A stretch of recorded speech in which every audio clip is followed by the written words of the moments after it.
to what we need to be discussing today. I want to focus on the title of today's session, Emotionally Secure in a Toxic World. And let's think of a toxic world. Do you think it's actually negotiable? Is anything in the world negotiable? Let's look at your toxic home. Are things there negotiable? And then toxic parenting. Is this negotiable? So we're going to look at all this very closely and see what are some of the things in my world that are negotiable and what are some of the things that are not negotiable. Okay? So let's go back. Okay, so we have a toxic world. Now here, look, when we look at a toxic world, it is non-negotiable. There's nothing in the world that you can see.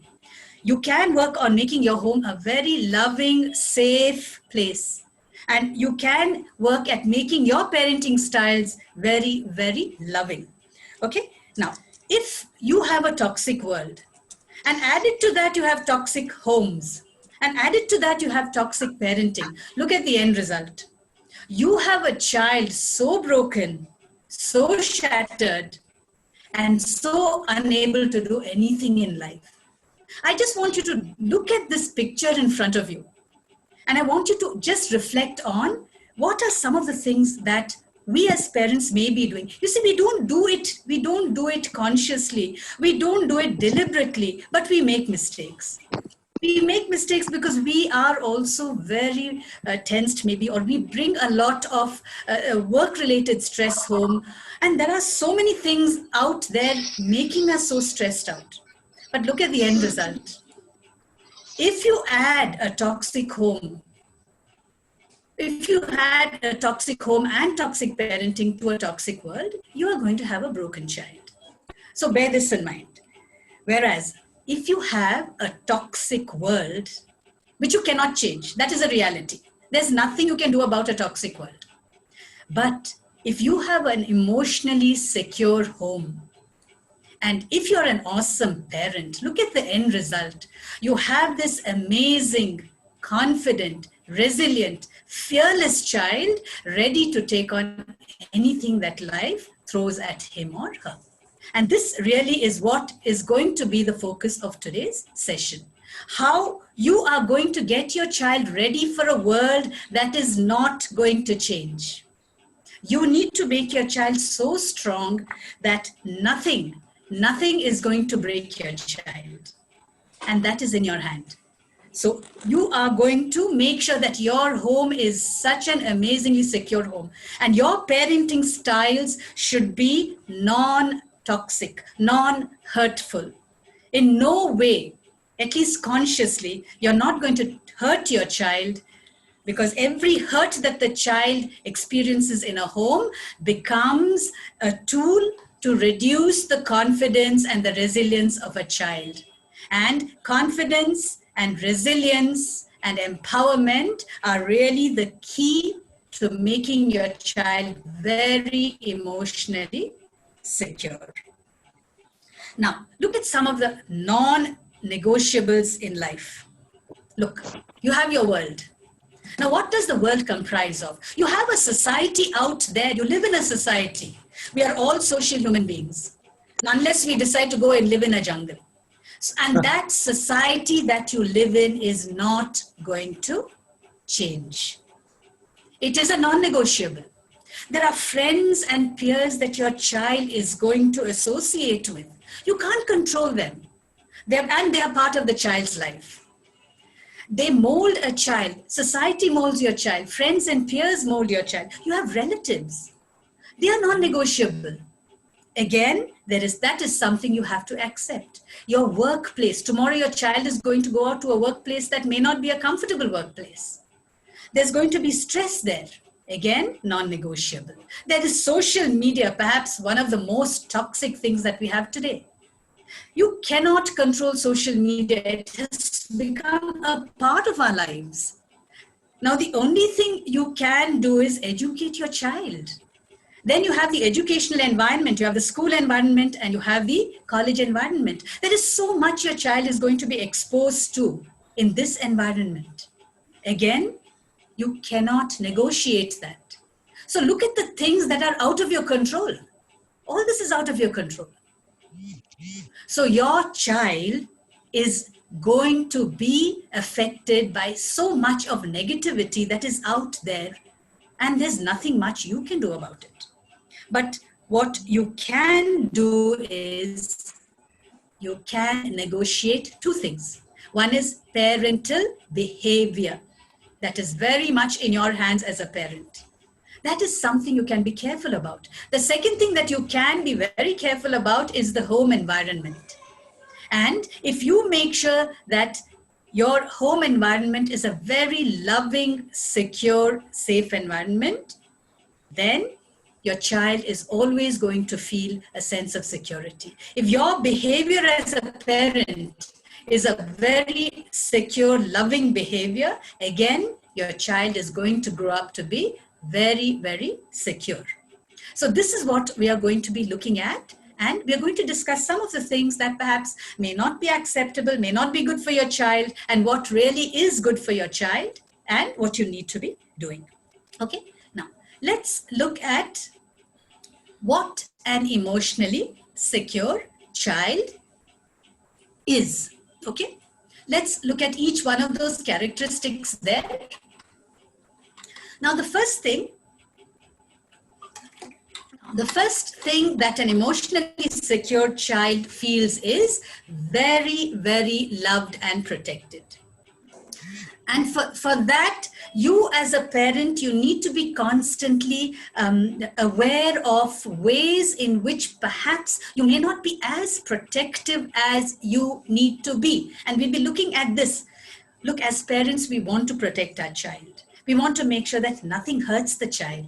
But sometimes there are certain mistakes that we make that makes the child feel less protected. Okay, so an emotionally secure child feels very loved and protected.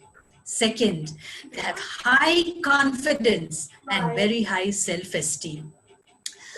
It is unfortunate that this self-esteem and confidence is first eroded at home. The erosion of the confidence begins at home.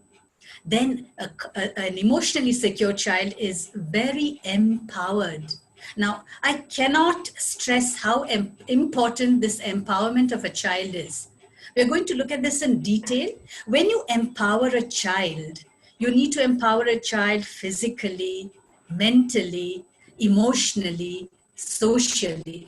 When you empower a child, the child feels in total control of his or her life. And that is a huge contributor to feeling emotionally secure. An emotionally secure child is also a very good listener.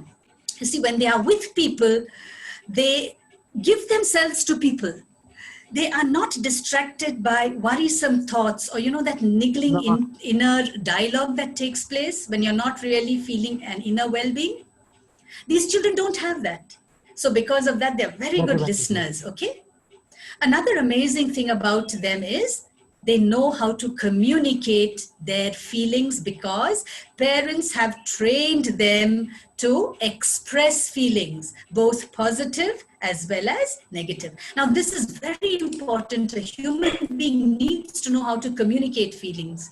They understand others' feelings. Now, because these children have been raised to communicate feelings, they are very good at gauging how another human being feels. And this really is the crux to good relationships.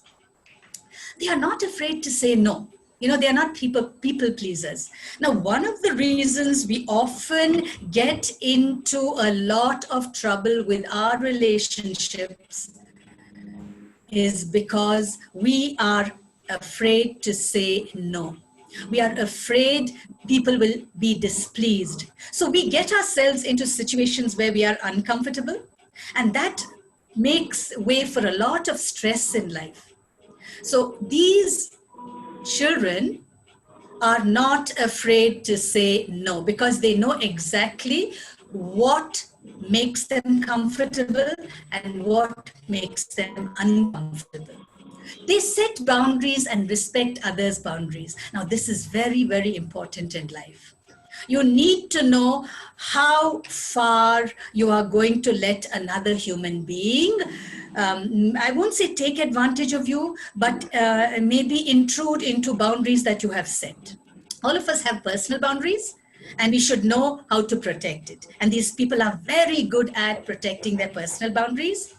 And also, because they know how to protect their personal boundaries, they do not step into or they do not transgress others' boundaries. They know how to respect others' boundaries. And if you know this art, this sort of prevents a lot of friction in our relationships with people. These children are also very good at protecting their rights, mainly because parents have trained them. Parents have respected. I'm using the word respect, and I'm going to be using this word respect throughout this session. These children have been trained by their parents to respect their rights and others' rights. So they are very good at protecting their rights. And look at the next most important thing. They never become victims of abuse. One of the biggest reasons why human beings become victims of abuse is because they have such low self-esteem, because they have not been empowered to take care of themselves. Now, these children, if they are raised with very high self-esteem, and if they are raised empowered, they never become victims of abuse, whether it is in the family, or whether it is in society, or whether it is at an educational setting. You'd be very surprised to know that bullying is very common in schools and colleges. And our children need to know how to handle this. Now, when a child is raised to feel very secure emotionally, they look at the world as a very safe and secure place, as a wonderful place. They don't look at it as a dangerous place. And such children are able to build very strong, very loving relationships, both in personal, in a personal setting as well as in a social setting. These children are not afraid to take risks, and they're not afraid to fail. This ability to fail without breaking is very important in life. It really is the secret to success. And we need to train our children not to be afraid of failure. So look at the qualities that you need to be building in your child, so that your child grows up to be a very strong child, emotionally able to handle anything that life throws at him or her. Okay. Now, there is this beautiful quote I want to share with you. I'm going to repeat it twice because to me it's so important. I hope all of you can see it very clearly. It's by Brookhampton, and it says, "Speak to your children as if they are the wisest, kindest, most beautiful humans on earth, for what they believe is what they will become." Speak to your children as if they are the wisest, kindest, most beautiful humans on earth, for what they believe is what they will become. And in this context, I have a question for you parents. Right now, today, or for the past 24 hours, think about the way you have been speaking to your child on a daily basis. What messages are you sending your child? Are they negative messages or are they positive messages? Have you been telling your child you're wonderful, you're amazing, you can do anything in life? Or have you been telling your child, I will come to the labels we use for our children and the negative messages we keep telling our children on a daily basis. What is the tone of your voice? Has it been respectful? Has it been a tone of loving kindness? We parents are very good at bossing, dominating, commanding, demanding, and it has become a habit with us. We believe that we are entitled to talk like this to our children. But then remember, it becomes a message to your child. And these messages you're sending your child, it's molding your child. Then what is your attitude on a daily basis? Is it an attitude of respect? Do you respect your child's boundaries? Do you respect the fact that your child has the right to disagree with you? What does your behavior convey to your child? Does it convey to your child that I will love you unconditionally, regardless of what you achieve, regardless of whether you succeed or fail? Is it unconditional acceptance of your child? Now that is very important. On a daily basis, you're sending messages to your child with the words that you use, the tone of your voice, your attitude, your behavior. And this is molding your child's beliefs, your child's self-beliefs. And this self-belief will ultimately result in what your child is going to become in life. Remember, everything you are doing is nurturing this self-belief in your child. And each time you say something to your child, each time you behave in a certain way with your child, each time you display a certain attitude, not only to your child, it could be to other members in your family. It could be the people outside, the neighbors. It could be to the people who serve you.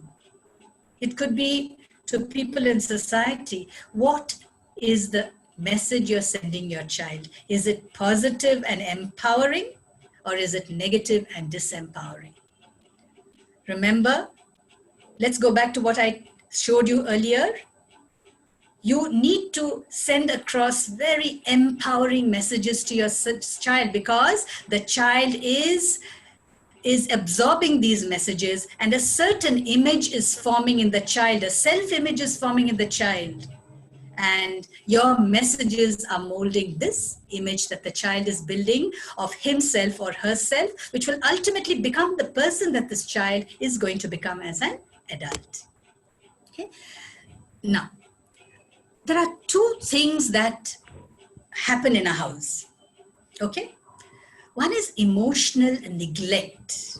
Now we're looking at the negative aspects, the negative things that we do that destroy the positive self-image that is so important for your child. Okay? There is emotional neglect, which is very subtle. And I think a lot of us are guilty of that. Versus emotional abuse, which is obvious and very noticeable. So we're going to look at what is emotional neglect, and I as a parent, am I guilty of some of these things? And then what is emotional abuse? And maybe to some extent, we might also be doing this without realizing that we are doing this. Okay. Now, both emotional neglect and emotional abuse destroys, look at this, it destroys self-esteem, a child's self-worth. It destroys a child's confidence. It destroys a child's inner well-being, emotional well-being. It destroys a sense of self that the human being has. You know, every one of us, we have this identity. Who am I? What do I want in life? What makes me happy? What are my strengths? What are my weaknesses? What makes me comfortable? Now that is what we call a sense of self. And it is very important for a human being to have this sense of self, to have a clear direction where you want to take your life. And this sense of self, the sense of self should come from our own personal identities and our own personal inner dialogues that take place on a daily basis. Next, the ability to be empowered. This is very important. The ability to manage all aspects of life fearlessly. Your children are not always going to be protected by you. There will come a time when they need to step out into the world, be independent, and manage all aspects of life. And they should do this fearlessly. Now, last and most important, a child who is exposed to constant emotional neglect and abuse may have serious mental health issues later in life. In fact, studies have revealed that people who suffer from terrible trauma later on in life have always been victims of some kind of abuse in childhood.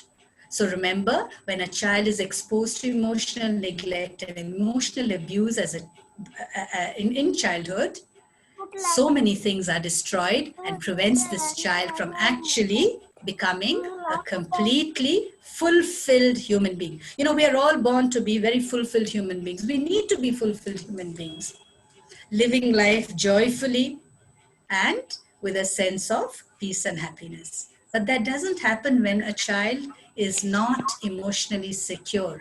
When a child's emotional security is destroyed, this can never happen to the child. Okay, now let's look at some examples of emotional neglect. Okay, we look at each one of them one by one. The first is what we call negative stroking. You know, we as parents, we are very good at catching children wrong. Okay, so when a child is trying to do something, we will always focus on the negative aspect of what a child is doing. For example, if a little child is taking a glass full of water and, you know, walking towards the dining table, what is the message we tell the child? Be careful, you will spill the water. That's what we call negative stroking. Rather than saying that, we could have said, you're being so careful, you're holding the glass so well. But then we constantly negative stroke a child. And this makes the child feel that what it is doing is perhaps not correct, or maybe I may not do this correctly. So negative stroking is, again, emotional neglect. Rarely praising the child. We catch children wrong. It's important for us to catch them right. You know, there is a ratio. Catch your child right 5 times before you catch your child wrong once. So what is the ratio? 5:1. Positive praising 5 times before you point out a mistake. Okay, so you look for opportunities to praise your child. In fact, why do children misbehave? Because they want attention.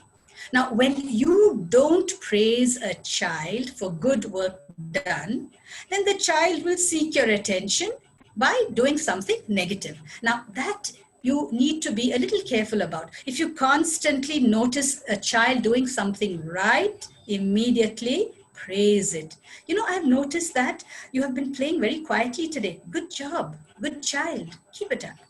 But then the minute the child starts jumping on the sofa, there, you're ready to catch the child wrong. Look, I told you not to jump on the sofa. You're doing it again. Look, I'm going to punish you. Negative stroking. So we're very good at negative stroking, and we tend to be a little stingy with praising the child. Okay. Then another thing we're very good at is belittling their dreams. Little children have big dreams. I mean, we have big dreams. We all had big dreams when we were little. Everybody has big dreams, and listen to them. Be part of the dream, okay? So your little child comes and tells me, you know, when I'm going to grow up, I'm going to be an astronaut. What? Astronaut? Is that why you got 3 out of 10 in your maths test? Go, study well for your math test. Now look what we did. Did we not dismiss that child's dreams, focusing on the negative? Okay, the next is not listening fully. Okay, your child is talking to you and you're busy with your cell phone. You're busy with an email. You're not really present with your child. So the child does not feel valued. The child feels that what he or she is saying is not important, not listening fully. Okay, then being too busy. You know, if you're a workaholic parent, if you, I call it escaping. If you escape into, your work, and if you don't take time to be with your child, emotionally, again, it is a it is an example of emotional neglect. Okay. Then brushing aside concerns and fears. Hello, ma'am. Hello. Yeah. Tell me, please. If there are any questions, shall we keep it at the end of the session? Or yes, please. Yes, please. Yeah, I think it's better to keep it till the end. Ask parents to make notes, and half an hour I'll take questions. Yeah, probably you can also do one more thing. Dear parents, most of them are watching live on Zoom, and a couple of them are watching on Facebook as well. You can post your questions there. As and when you get a question on Zoom, you can post it on your chat. Then at the end of the session, I'll be taking it separately with Dr. Lalitha Appachu. The time permits. Otherwise, we'll have another exclusively a separate session once again, probably after a couple of weeks on only question answer sessions. You can also put your questions on Facebook comment. Okay. Thanks a lot. You can continue, ma'am. Okay. Then being too busy. Look, if you're a workaholic parents, I know you're working very hard to give your child the best. But if you're not present there for your child, then that is an example of emotional neglect. And you need to understand that your child, a little child really does not understand or appreciate that the fact that you're working very hard. The child needs you. The child needs your presence. That is important for a child. Okay. Then brushing aside concerns and fears. Little children are full of fear. That is something we as parents need to understand. And we tend to brush it aside. For example, many children are afraid of the dark. And it may annoy us. What is there to be afraid of the dark? There's nothing to be afraid of. Go to sleep. No, we need to address this concern. Children are afraid of insects. Children are afraid of strangers. There are so many things they are afraid of. Children are afraid of new places, new situations. Address all of them. Listen to your child. Okay. Then making fun or teasing. I mean, this you may not do it out of any ill will. You're just teasing your child. But children don't know how to handle teasing. They don't know how to handle being made fun of, even if it is done in a very loving way. It makes them uncomfortable. Okay. Then being obsessively worried. If you as a parent constantly tell your child that you are worried about things, you're worried about the child, you're worried about the safety of the child, you're worried about external circumstances, you're worried about money, then you are sending the message to the child that the world is not a safe place. And then you are laying the foundation for a child growing up to be very scared. Okay. Then we have the digitally absorbed parents who are obsessed with their WhatsApp messages, who are obsessed with YouTube, who are obsessed with Facebook. You know, I know that's interesting, but then your child comes first. Then you have the people pleaser parent. I think we are all guilty of this. Who is a people pleaser? We want to please society. We want to please relatives. And especially if there is somebody who is an elderly person in the family, and we are a little afraid to go against them, contradict them, then sometimes our children sometimes become victims of this kind of behavior. Because we want to please others, we are not protecting our child. And then the child begins to feel very insecure and afraid, okay? Oh, no. Then, not setting boundaries for behavior. When you are a permissive parent, when you allow the child to do what he or she wants, when you don't set boundaries, it makes the child feel very insecure. Set boundaries, and discipline consistently. Okay? When you're not consistent, very often as parents, if I'm in a good mood, I let the child, misbehave and maybe not discipline. But when I'm in a bad mood, I discipline in a rather unjust way. So not being consistent in disciplining. Then giving in to children's demands. And children are very good at emotional blackmail. They throw their best temper tantrums when there are relatives, when there are guests, or when you're in a public place. And you need to know how to handle this. Don't give in to a child's demands, because this is not good for the child's emotional well-being. Not spending quality time with your child. Parents from today, make sure that you spend at least an hour or two with your child doing fun things. Then, rejecting and conditional love. Each time you send your child a message that your behavior and my display of love to you are connected, then the child gets the message that I will be loved only if I behave. I will be loved only if I perform. And that is not good for your child. Then demonizing the future. You know what is demonizing the future? Study well. Otherwise, you will not do well in life. Life is so difficult. No, life is not difficult. Life can be wonderful. So you can stop demonizing the future. Then perfectionism. Life is not perfect. It was not meant to be perfect. It need not be perfect. Life can be wonderful in all its perfections, and do not expect perfectionism from your child. You are just destroying your child's life. Both parents not speaking in one voice. Father says one thing, mother says one thing. And the child is looking at each other, and children are very good at going to the parent who supports them. And they're very good at playing one parent against the other. Okay, they might find it fun now, but it's not good for their emotional well-being. Okay, emotional blackmail. You as a parent, if you resort to emotional blackmailing, you know what is emotional blackmailing? If you behave like this, I'm going to fall ill. If you keep doing this, I don't know what will happen to me. That's called emotional blackmailing. Okay, so again, that's something you need to stop. Then the introvert silent parent. I know some of us are by nature very silent. We don't talk too much, and it's our basic nature. But a child needs to be spoken to.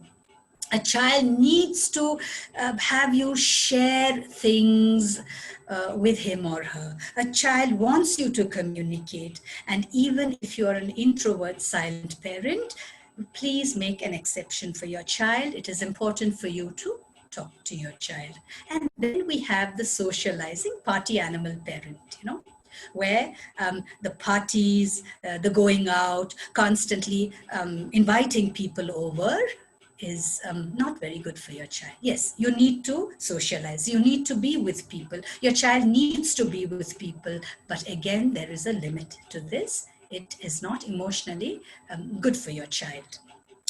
Then let's come to parental emotional abuse. Now, this is a little more serious and a little more damaging, okay?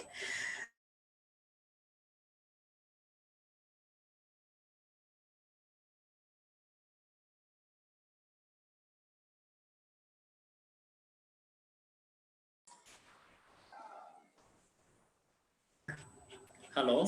Yes, hello? I think we lost you for a second. Some internet. Yeah. You are Okay, able to hear me now? Yeah, I can hear you.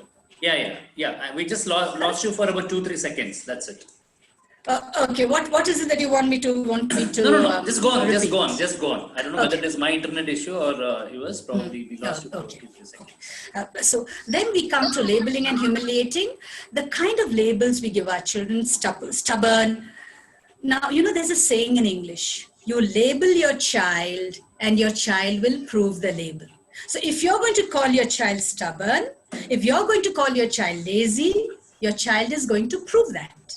Is that what you want as a parent? I don't think we want it as parents. Now, if you really want to label your child, I would advise you to give, positive labels to your child. Okay? And humiliating. We get angry, but don't hurt your child. Don't use hurtful words.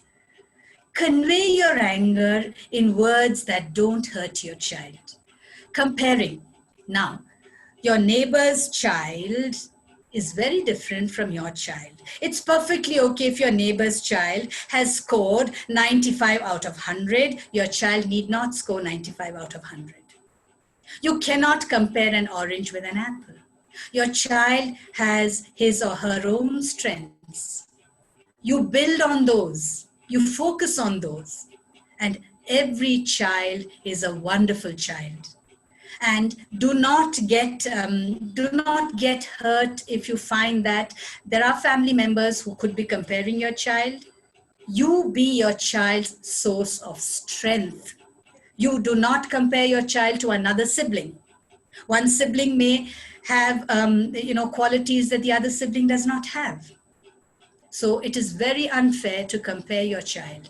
Then criticizing innate abilities or characteristics or temperament. Every one of us as human beings, we have different kinds of temperaments. Excuse me, please.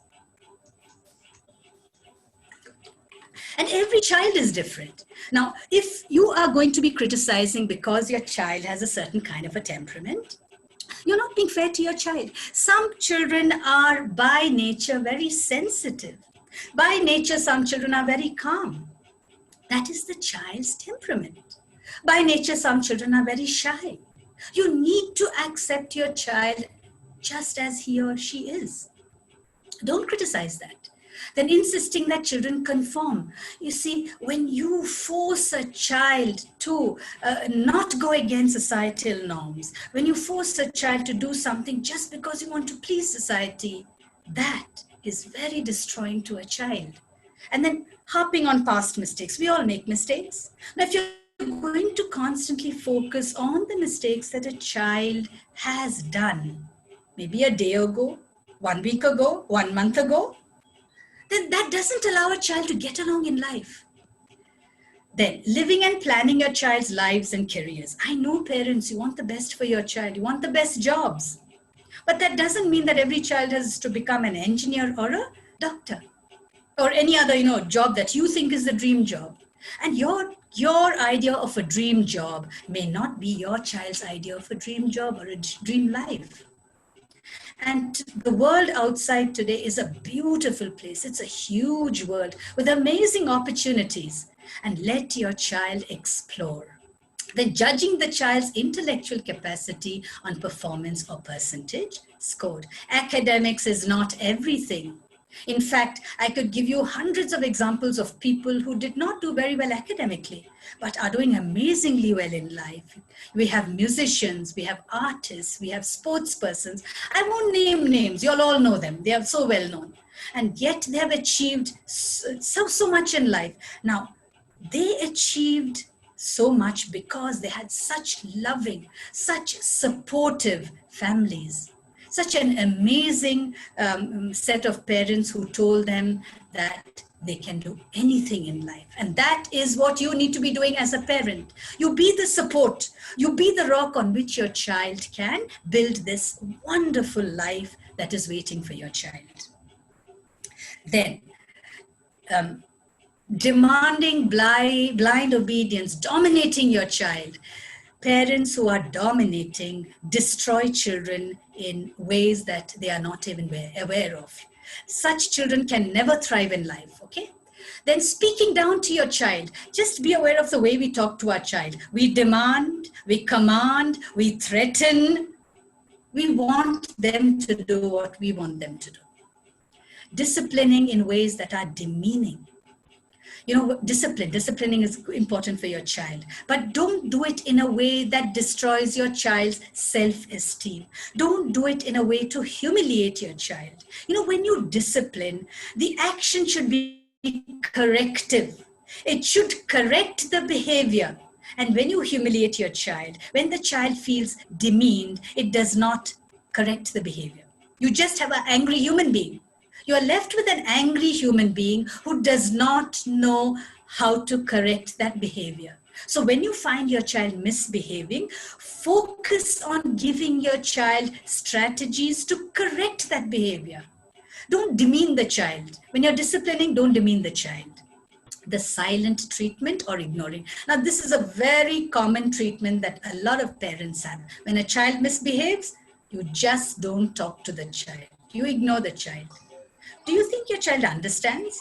When you ignore a child, the child is confused. The child doesn't know why you are ignoring him or her. The child can't read your silence. And it does not give your child the opportunity to rectify that wrong behavior. Then biased treatment leading to intense sibling rivalry. Now, when you have two children, and it is unfortunate, but if one of them is a girl child and the other is a boy child, in many families, you will find biased treatment. Or if one is an older child and the other is a younger child, then we let the younger child get away with a lot of things, including intruding on the older child's space and property. No. I think we need to make sure that both children's rights are respected. The older child's space and property is respected, and the younger child's space and property is respected. And even the younger child needs to understand this. If this is not done, the older child grows up with a feeling of injustice, with a feeling that I am not loved as much as the younger one. Then we have fearful, non-protecting parents. What is a fearful parent? You see, sometimes we may be afraid of certain family members. We may be afraid of opposing certain relatives. And because we are afraid, we let these people perhaps criticize the child, perhaps label the child, perhaps use abusive language to the child. And this can have a terrible effect on the emotional well-being of the child. Then we have fighting parents who use the child as a messenger. So both of them not talking to each other, father and mother, and the child becomes a messenger. Go tell Papa, the lunch is ready. Go tell Mommy, I'm going out. Now, this is terrible for the child. Your child should not become a victim of the fighting between both of you. Look, it's normal to fight. Fight, but resolve it quickly. And don't involve your child. Don't let the child feel that I am the victim. Okay? The complaining parent. One parent complaining against another parent, or one parent complaining against other family members. When people in a house do not display loving kindness to each other, the child grows up in a very toxic home environment. And also the child grows up believing that it is okay not to show loving kindness to family members. And we as people in a family need to understand that every single human being who lives in a house has equal right in that house. They have the right to be treated with respect. And if you as a parent make loving kindness an integral part of your behavior, then this is what your child is going to grow up learning. Then the bored or the deliberately neglectful parent. Now this kind of parent is rather common. You know, many parents perhaps may not have been ready to be parents. There could have been a lot of pressure from within the family to have a child. And when the child comes, you're really not ready for the child. And then what happens is you are not ready emotionally to give yourself 100% to a child. Now, when you have a child, it is 100% commitment that you need to be making. And sometimes a parent who is not ready to be a parent is not willing to give that commitment. And that turns out to be emotional abuse. And both emotional neglect and emotional abuse can break a child in terrible ways. Okay, now let's see how you as a child can practice non-violent communication with your child. Now, I've just spoken about the way, in very violent ways that we communicate or we behave with our children. Now, let's make a change. Let's see how we can practice behaviors that make the child feel good inside. Now, you as a parent, your focus should be to nurture emotional well-being, making your child feel good inside. So let's see what you as a parent can do. First, let's look at the way you need to be communicating with your child.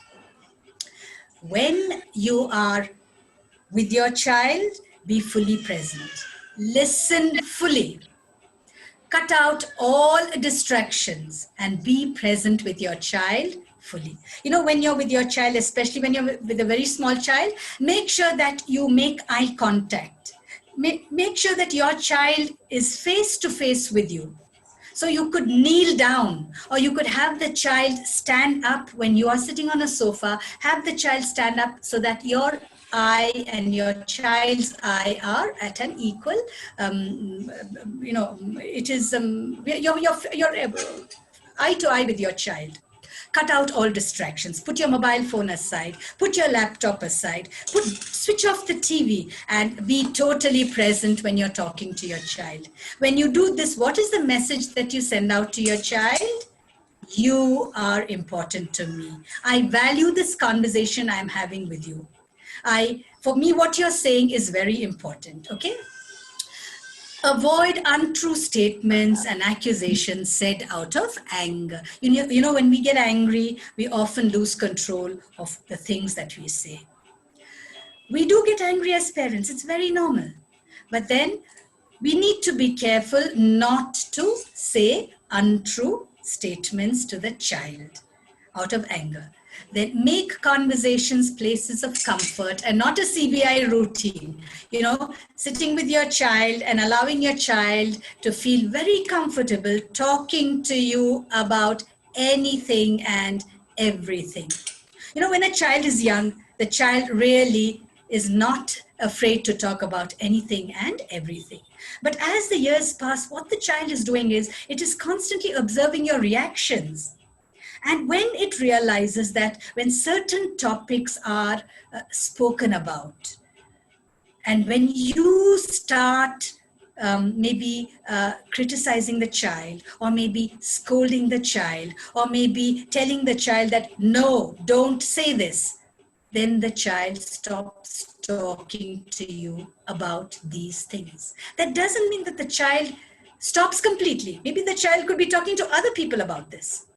So you need to be very careful when you're talking to your child and making sure that you converse with your child with an open mind so that this dialogue remains open lifelong. You know, you need to understand a little bit about child psychology. Till the child is about 5 or 6, the child is ready to come and talk about almost everything to you. But as the child grows up, it starts sharing less and less and less. And by the time your child is a teenager, it becomes like an iceberg. You know what's an iceberg? If you look at an iceberg, I think only 20% is visible outside and 80% is in the water. Now that's what your child becomes. And what the child is telling you is really only that 20%. And the other 80% is there unsaid, watching your reaction. And you should not allow this to happen.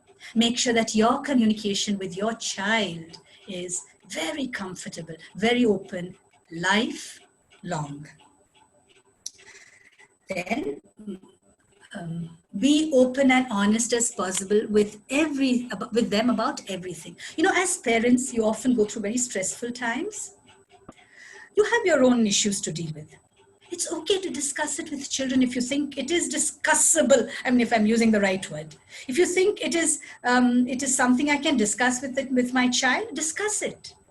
Instead of, sitting silently and displaying a bad mood or, looking grumpy and angry. Because a child cannot read your mood. A child cannot read your mood, but it can understand your words.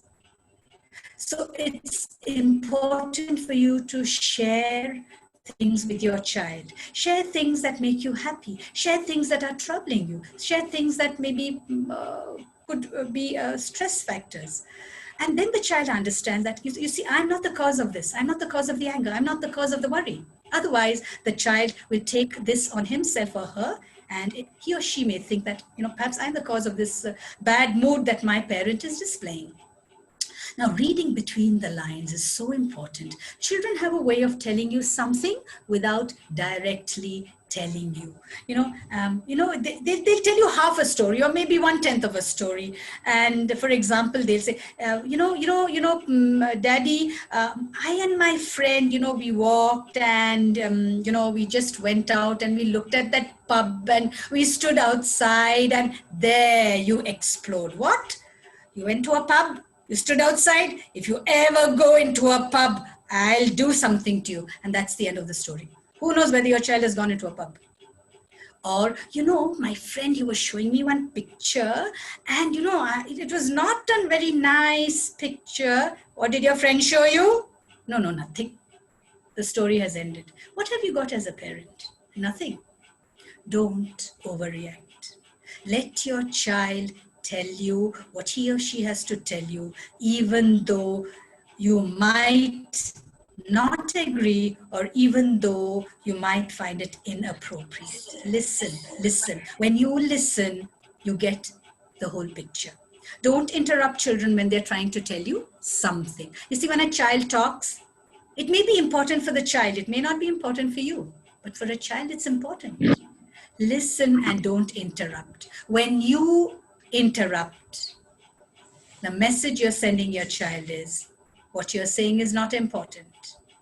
And I'm not interested in listening to that. Okay?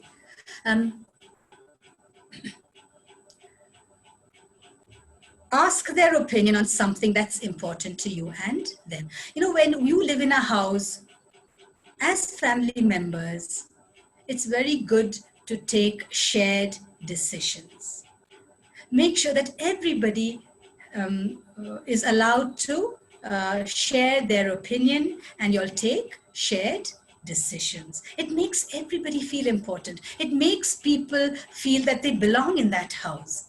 And it's important for everybody in that house to feel that sense of ownership and belonging. Tell them about your day and encourage discussion. Very often dads and mums, working dads and mums come home and the first question that is, the first sentence that comes out of the mouth is, have you done your homework? The child enters the house. What homework do you have? Is that the only focus in life? Homework will get done and homework is not all important. Sit down with your child every day. Ask your child what happened in your child's life that day. What happened during that day? What made your child happy? What made your child uncomfortable? Ask your child, what made you happiest today? What was interesting in your day today? Talk to your child about your day. Tell your child what made you happy. Tell your child what made you sad. Now, when you have these daily conversations, then your child comes every day and talks about things that perhaps may have made the child happy or perhaps may have made the child unhappy. And there you are. You're able to get a picture of what is happening in your child's life.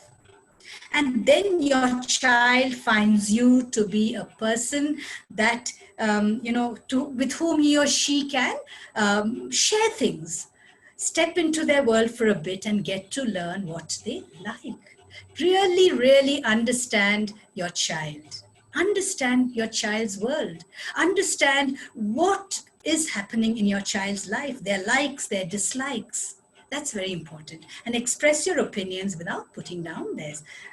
Yes, everyone in the house has the right to their own opinion. Respect your child's opinion, but also make sure that your child respects your opinion. Children learn from their choices. Don't overprotect your child. Let them make choices. Sometimes you may not agree. Sometimes you may feel, yes, my child may get hurt. But if the choice is not too dangerous, let your child go ahead, experience the consequences of a choice. That's when they learn. That's when they learn from their mistakes. And when you overprotect your child, you do not allow a child to become strong. There is a saying that nothing grows under a big banyan tree. Don't be a big banyan tree. Don't overprotect your child, because that experience allows your child to grow and become strong. Don't invalidate, dismiss, belittle child's feelings, thoughts, ideas, fears, and concerns. Everything your child says, listen, especially when a child comes hurt. For example, a child may come to you and say, my friend pushed me down, and your child starts crying. Don't belittle that feeling of hurt. Why are you crying? Why are you making a fuss? It's such a small thing. For example, the child comes and says, my doll's hand broke, and your child is upset. So what if your doll's hand is broken? I'll get you another doll. But your child doesn't want another doll. The child wants that doll, and your child is hurt. Now, we need to understand that pain is age specific. What is very painful and hurtful to a 3-year-old child is not painful and hurtful to a 5-year-old child. And what is hurtful to a 5-year-old child does not cause pain to a 13-year-old child. So pain and hurt and fear are all age specific. And you need to accept that. You need to accept your child's feelings and teach your child to work through it. If you dismiss your child's concerns and fears, then that fear remains unresolved. Help your child find the right words to express feelings. Very often when a child misbehaves, it is trying to express a negative feeling. If you teach your child to use the correct word to express a feeling, I am disappointed because the picnic was cancelled. I feel betrayed by my friend because she did not share her pencil with me. You need to give your child those right words. I am annoyed because mommy didn't listen to me. Now, you need to allow your child to express feelings using the right words. When your child misbehaves, it's only trying to let you know that I'm not feeling well inside. And if the child has the words for the right feeling, then you'll allow your child to resolve that feeling in a more positive way. Okay, then another thing that's so important in allowing your child to feel emotionally secure is the ability to talk about a lot of taboo issues with your child. And we look at each one of them. The first is death. When your child, we always think that children are very small to understand death. Little children, they are not. Even a child as young as 2 years old is okay accepting the idea of death. It's okay for them if a close relative has died. It's okay for you to allow that child to see that body and to tell the child that this person has gone to a place, a better place. You can't tell the child that especially if that parent especially if that person who has died is someone that the child loved very much. If it is a tata or an aji, and you don't allow that child to see the dead body, then the child has no closure. Now that closure is very important for emotional well-being. You don't tell a child that that person has gone to mama's place or some other place. So let the child have closure. Then disability. Very often when children see people with disability, they are frightened. Now, a child needs to understand that some people have certain disabilities and there's nothing to be frightened of. And you could explain to the child what the disability is, and children who understand this grow up to be very compassionate children. Pornography. Maybe now many of you have children who are too young, but there is going to be a time when your child may be exposed to certain unacceptable material. Then how do you train your child to handle this? Now, unless you as a parent talk to your child about these things, there is nobody else who's going to do it. Then sex. Now, do you think that the school is going to, do some kind of sexual education? No. The biology teacher will deal with this as a subject. It's a 1 hour subject, which the biology teacher may do very quickly because he or she is equally uncomfortable talking about this. Sexual abuse. Sexual abuse can be very subtle. Even showing a child an inappropriate picture is sexual abuse. Even looking at a child inappropriately is sexual abuse. I mean, we need not go to other very serious things. Now, if you, from a very young age appropriate, very subtly and in a very sensitive way, if you are willing to talk to your child in a very comfortable way, then your child knows how to protect himself or herself from this. Then sexting. Now, this is much more common than you parents think. The kind of sexually explicit language that children are now exchanging on WhatsApp, on Facebook, and which you are not aware of. Now, you need to start educating your child about what is appropriate, what is inappropriate, and you as parents need to be aware of the danger. Sometimes on WhatsApp they send inappropriate pictures of themselves, which could be used by people to blackmail the child. Now, if you are unwilling to talk to your child about these things, then later on the child could become a victim. Alcoholism, drug addiction, and mental health issues. Now, some of us may have people in the house, elderly people, who might have mental health issues. It's important for you to talk to your child about this and get your child to understand without fear. Now, all these things, you need to talk to your child and teach your child to handle it in the appropriate, in the proper way. Don't talk about it in a way that makes your child afraid. And these are things that nobody is going to talk to your child about. And if you don't do it, your child will get information from inappropriate sources. And it is going to be inappropriate information. Okay? Now, look at this. Make your home a safe, loving space where battered little spirits can find rest, strength, and the courage to take on life's battles. Your house should be the safest place on earth.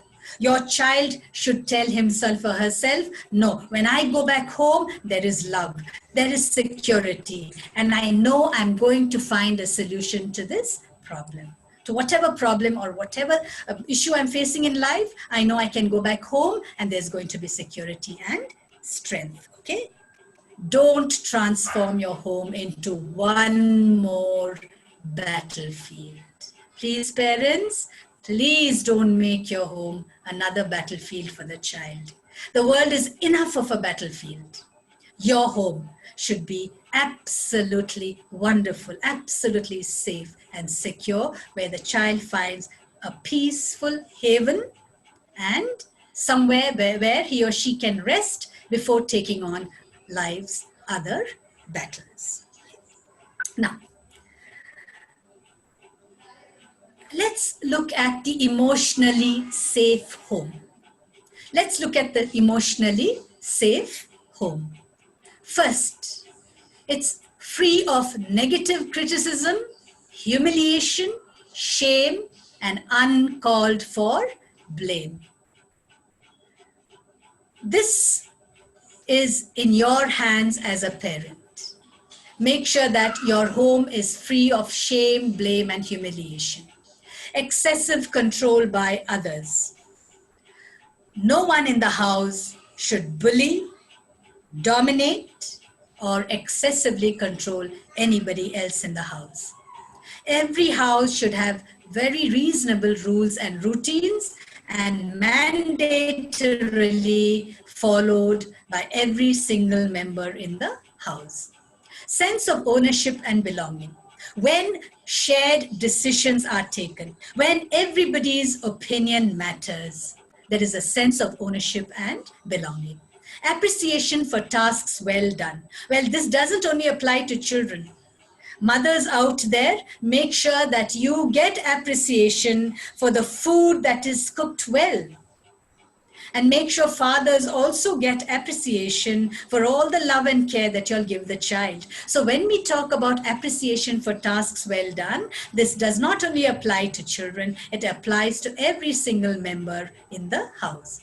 Support for concerns expressed. Every member in the house, when they express a concern, they receive loving support from all other family members. So concerns are addressed and support is expressed for the concerns that every family member expresses. Fights and arguments remain reasonable and are resolved quickly. It is normal to fight, it's normal to argue, but fights should be resolved quickly, and it should not end in a wall of silence. Please do not resort to silence. Please do not stop talking to each other when you have a fight. Fight and make up. That's important for a child. When parents fight and then they don't talk to each other, as I said earlier, it makes the child feel emotionally very insecure. Physical and emotional boundaries are respected. Now, this is important in the context of a young child. You know, when relatives come and your child is very young, relatives will insist on hugging and kissing your child. I don't know whether your child likes it. Now, you need to ask your child whether it wants to be hugged and kissed. I am very sure many children don't like it. And if a child feels uncomfortable being hugged and kissed and touched by strangers or maybe relatives, I think you need to, as a parent, you need to make sure you protect your child against this, okay? And another thing is, especially with very young children, parents tend to show off the child. So when guests come, you tell the child, why don't you say, Baba Black Sheep? Tell Auntie Baba Black Sheep. Parents, your child doesn't want to say Baba Black Sheep. Your child is not a performing monkey. And it is not, I don't think it's right for you to force your child to sing songs and dance to entertain people who come home, okay? Everybody is treated with respect. Important, absolutely important. Make sure that communication and treatment is respectful within that house. No physical abuse, no hitting the child, no form of physical abuse against the child. There are many ways you can discipline the child. There are many ways that you can discipline your child without resorting to physical abuse. Freedom to express thoughts and opinions. I think every day, as a family, you all should sit and make sure that each one of you speaks about things which may have irritated you and which may have made you happy in that house. It'll sort of be a kind of an emotional release for the child, because very often we tend to irritate each other in the house without realizing that. And it is essential for you to make space for a child and for other family members to express things that may have irritated him or her or annoyed him or her within that space of that one day, okay? Then positive attention from family members. Again, we have discussed this earlier. When people are talking to you, make sure that you're fully present. Make sure that there is no undue criticism. Make sure that you don't belittle each other, and filled with fun and laughter. Life can be, joyful. It can be full of fun, but if we are incessantly worried about little things, or if you're incessantly worried about the kind of image that we project to society, it's very, very difficult to live a life of fun and laughter. Shared responsibilities. Make sure that every single person in the house has some kind of responsibility. Chores should be shared. A child as young as 2 can be given the responsibility of maybe watering the plants if you have a garden, can be given the responsibility maybe of taking plates to the dining table or laying the table. Little things that even a 2-year-old child can do. Make sure that you give the child real-time responsibilities. So shared responsibilities in a house. Okay. Raise your child in an environment of respect. Respect your child's space, respect your child's dignity, respect your child's rights, respect your child's opinions, respect your child's decisions, choices, and feelings. We've discussed this many times during the course of this talk. I'm just reiterating this, how important it is to raise your child in an environment of respect. If you do this, then your child learns how to respect other people, respect other people's rights, other people's choices, other people's feelings. Children learn what they have been taught. Okay? Make your child responsible, because this is the first step to empowerment. And empowered children are secure and fearless. So we are going to look at how to make your child responsible.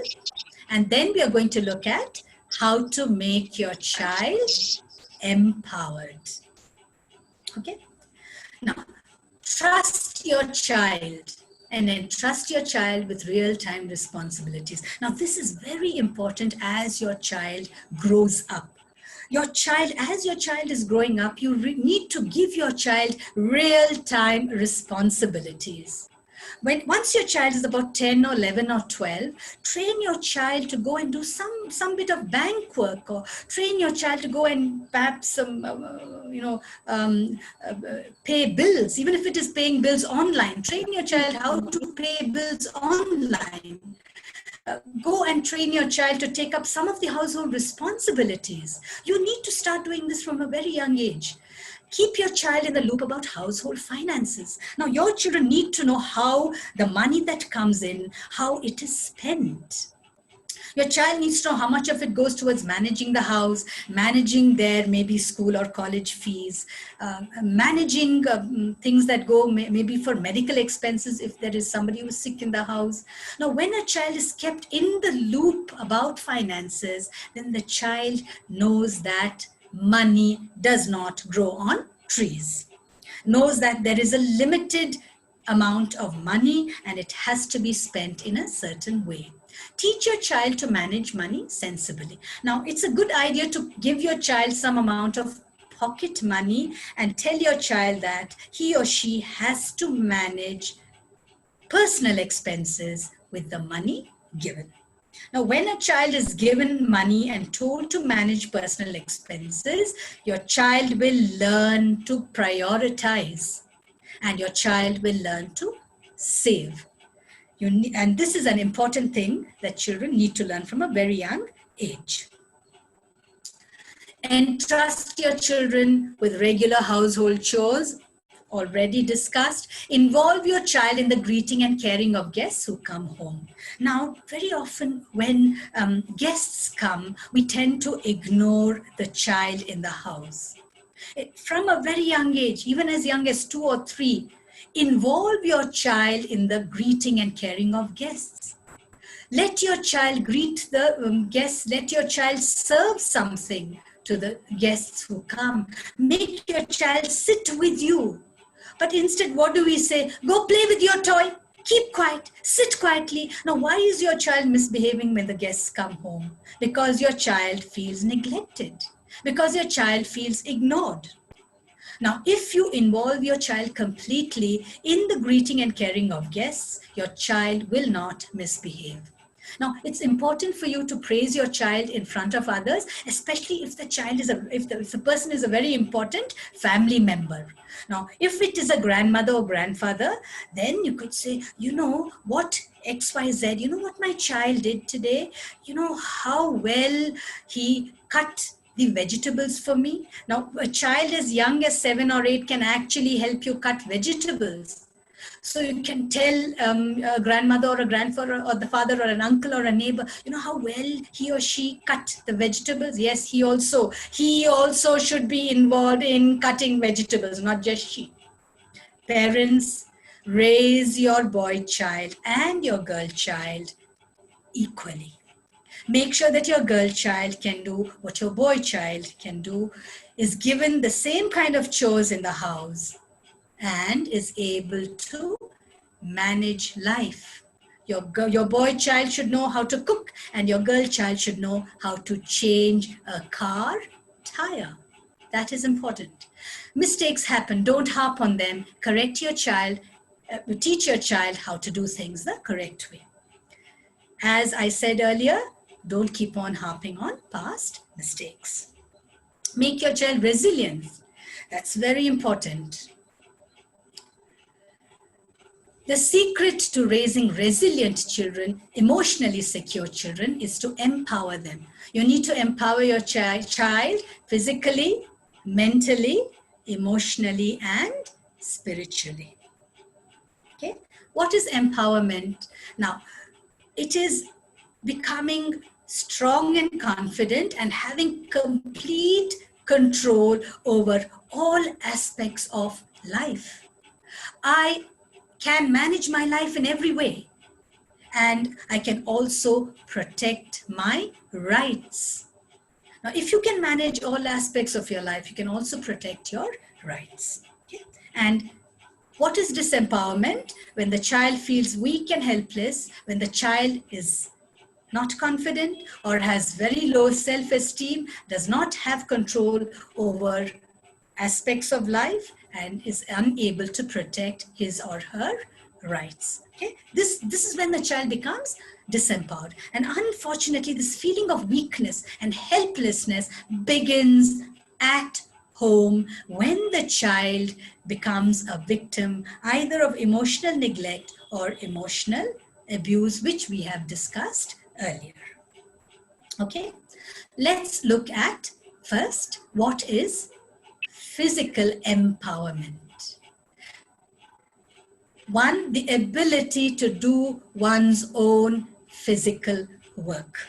It begins at a very young age. When your child is 1.5 years old, have you noticed that your child wants to eat by himself or herself? But what do you do as a parent? Because the child is slow, or because you are in a hurry, or because the child is making a mess, you feed the child. Then what happens? Okay, you want to feed me?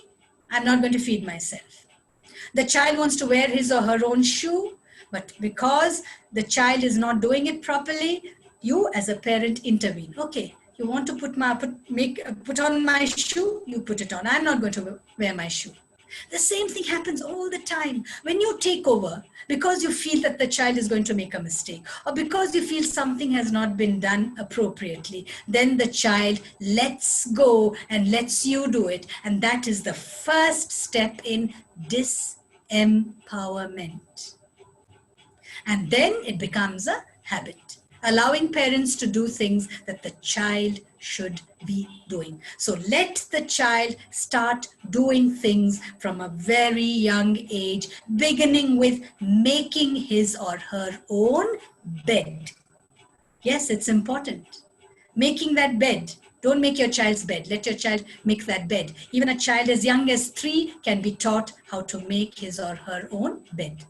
The ability to fulfill all basic physical needs, cooking, cleaning, self-care, and self-defense.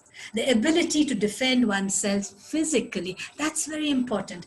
Children who are able to defend themselves physically will not become victims of bullying. Good physical health. Our physical health is our responsibility. And that is something children need to learn from a very young age. The ability to undertake all kinds of work without shame. There is no work that is below anybody's dignity. And in this context, I really need to talk about a very bad practice that perhaps a lot of Indians have. Many of us think that it is beneath our dignity to clean our toilets. It is not. We need to be cleaning our own toilets. We need to be cleaning our own bathrooms. There is no loss of dignity in cleaning that space. And that is something our children need to grow up knowing, that there is no loss of dignity in doing all kinds of work. Okay. Now, as parents, what do? Teach your child concrete skills, how to do something properly. From a very young age, teach your child how to make the bed properly, how to eat properly by yourself. And that takes time. It'll always begin with a child doing things in a clumsy way. How to put on the shirt button properly. Teach these skills slowly, and once the child has learned that skill, let go, let your child do it. Teach dignity of labor and respect for all labor. Teach your child that people who serve us deserve to be respected. If our garbage is not cleaned on a daily basis, just imagine the amount of garbage that is going to pile up. Now, do we treat the person who comes to take our garbage every day, do we treat that person with respect? My child is watching me, and my child is going to imitate my behavior. Teach your child some form of self-defense. It could be karate, it could be boxing, something. When your child learns self-defense, your child will stand up to bullying. Your child will never become a victim of abuse. Teach self-care. Teach your child how to take care of himself or herself. Teach physical self-reliance. Teach your child from a very young age that you have to do your own work. If you don't do that, if your child grows up letting others do his or her own work, her work, then what happens is your child grows up with a sense of entitlement. And entitled children are not emotionally secure. They always look to other people to get things done. Teach them to stand up to bullying. Whenever you find that there is somebody who could be harassing your child, bullying your child, teach your child self-defense strategies.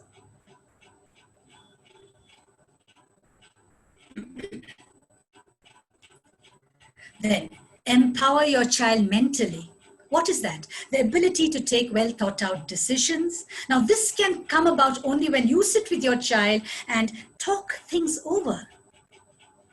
The ability to take calculated risks.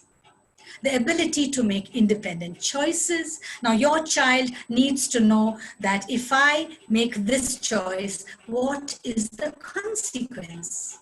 If I do this, what is the risk involved? The ability to withstand failure. Never protect your child from failures. Failure, every failure is a stepping stone to success. And children who know how to withstand failure, they become like rubber balls. They don't fall and fail to get up. They will fall and bounce back. The ability to withstand and overcome stress. And you as a parent, what do? Encourage your child to take calculated risks. It's okay. Discuss the risks with your child. And when your child fails, you know what we need to do? We need to analyze what went wrong. What can you do correctly next time? That's what you need to do every time your child fails. Don't blame your child. Give age-appropriate freedom. Teach your child problem-solving and decision-making skills. Don't provide all the answers. Don't be quick to comfort your child. Your child knows how to solve problems. All your child needs is, your child needs a sounding board.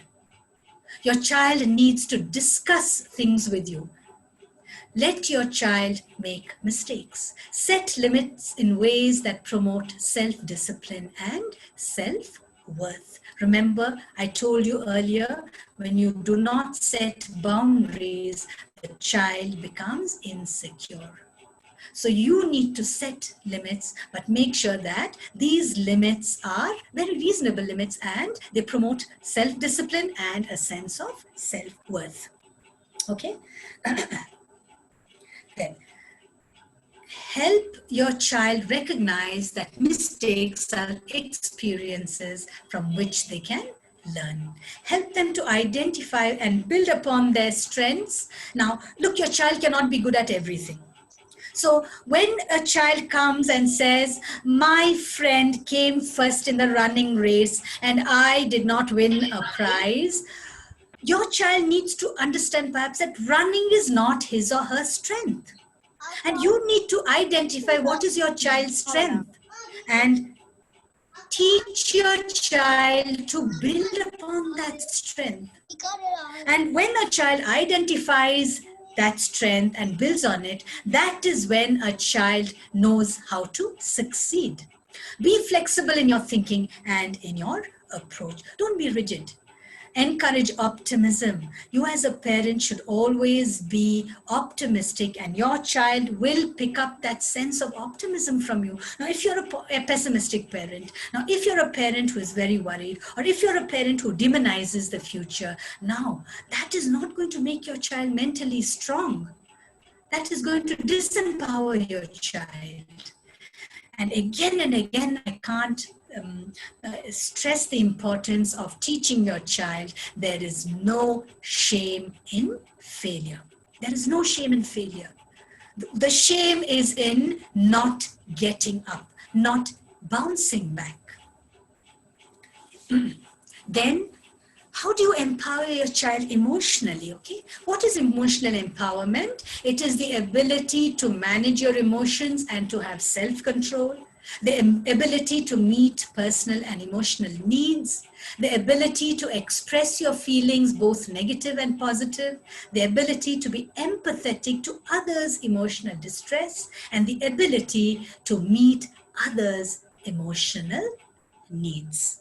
Now, how do you do this? As a parent, how do you do this? Okay. Now, teach your child to identify and express emotions, even negative ones. And this should begin when your child is very small. Give words for feelings. Give words that your child can use. Okay, very often children have only one word or maybe two words. They say, I am sad, I am angry. But there are so many other emotions that are triggering this feeling of anger and sadness. Let your child know it is okay to express negative emotions. As a parent, you as a parent allow your child to express negative emotions. Allow your child to tell you that he or she is displeased with you. As a parent, let your child tell you, Mommy, I'm angry with you because, or Daddy, I'm angry with you because, I'm disappointed with you because.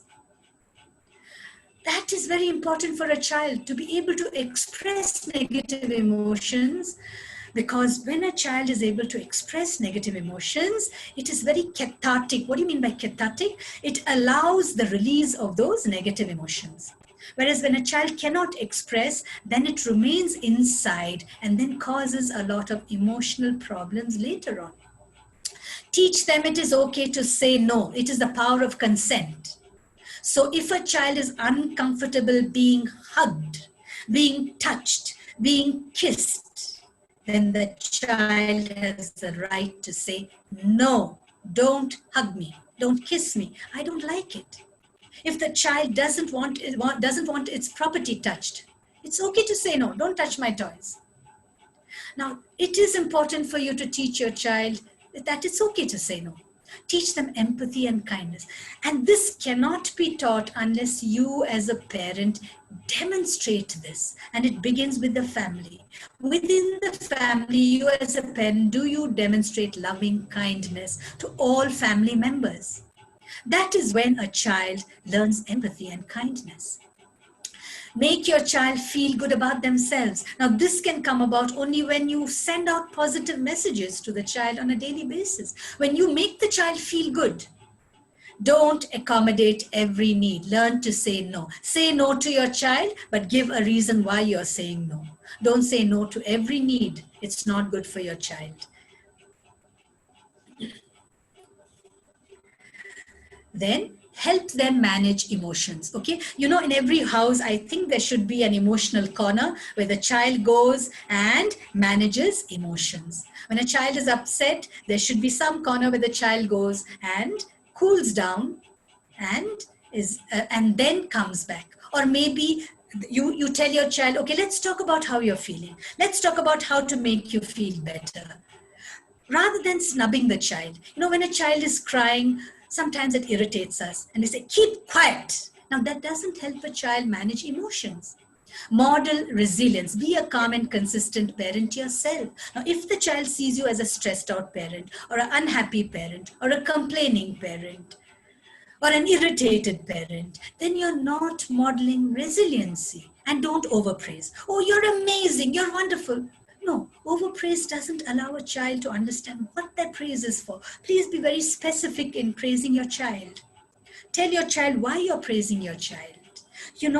You were so kind to your baby brother. You allowed your baby brother to play with your toy. That was a good girl. That was a good boy. Now, that is what we mean by specific praise. Be empathetic and listen to them with love without judging. Express your love unconditionally. When your child misbehaves, discipline your child, but send out the message that I am angry.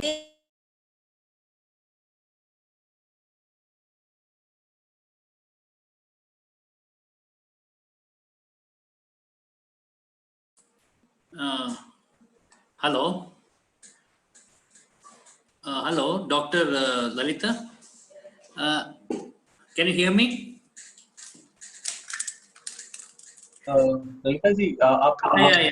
Your voice is muted. Please unmute. Right, Ramat, yeah. She's on mute. Can you hear me? Yeah, we are able to hear you, but I think Lalitha can't. Yeah. Mrs.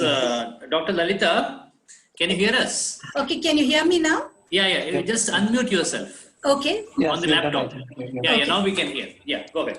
Okay, just a minute.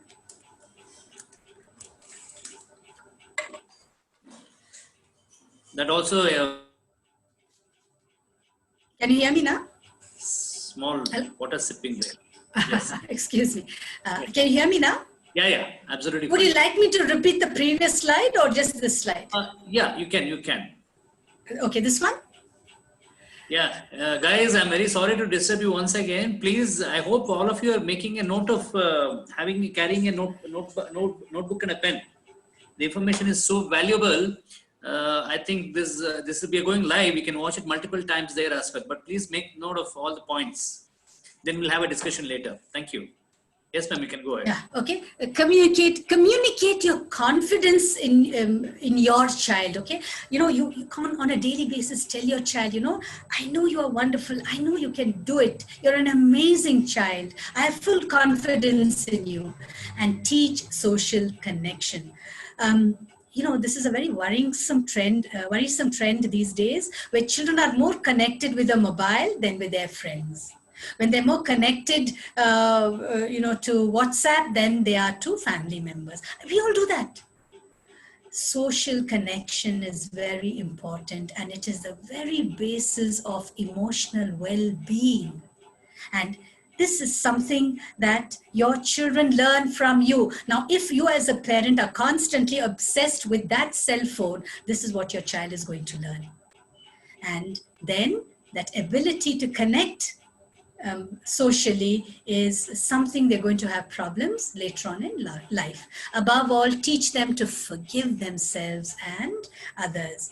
As we journey through life, there is so much we have to forgive in ourselves and in others. We make mistakes. Others hurt us. We hurt others. And life is a journey of forgiveness. Forgiving ourselves, forgiving others. Because if you hold grudges, then life becomes full of grudgitis. You know what is grudgitis? Living life with grudges. And that doesn't really make for a fulfilling life. Then empowering your child spiritually. What is it? The ability to recognize one's own divine strength and work towards its manifestation. This has nothing to do with religion. It has nothing to do with religion. It is the ability to manifest your own divinity. Now, how do you as a parent help your child do this? Okay. Teaching gratitude compassion, and charity. Okay, let's look at gratitude.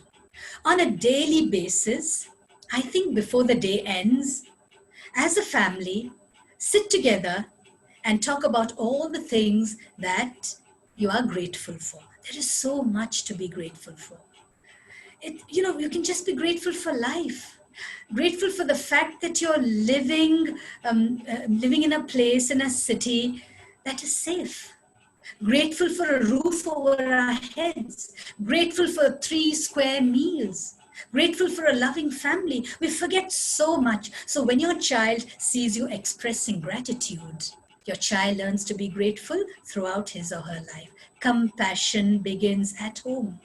Are we compassionate and kind towards our family members? Very often, we are so kind to the world and we forget to be kind to our family members. Charity. We need to teach children to be giving. We need to make social service a part of the child's life. The child needs to see you as a giving parent, some part of the income used for a charitable purpose. If once a month, I'm only asking you to do this once a month. If you do it once a week, it'll be wonderful. But just once a month, involve your child in some form of social service. It is an amazing, amazing tool to make your child emotionally, mentally, spiritually very, very strong. Teach them to develop a clear perspective of right and wrong. Unless you as a parent, you have a very clear perspective of right and wrong, it's very easy for your child to get a very hazy perspective of what is right and wrong. And then what happens when we want to do something and we know that it is not completely right, then we live in a very hazy gray zone. Teach them to connect with the divine on a daily basis and teach them respect for life, for this earth, and for humanity.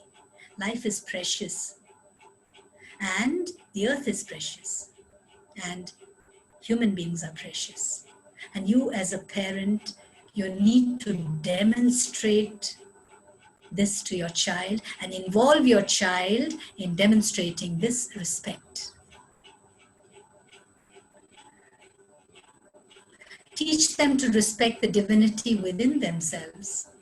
See, each time I do something that maybe that shows that I don't respect myself, or maybe that I'm abusing myself emotionally, or maybe I'm abusing myself physically, then tell them this shows that I'm not respecting the divinity that is within me.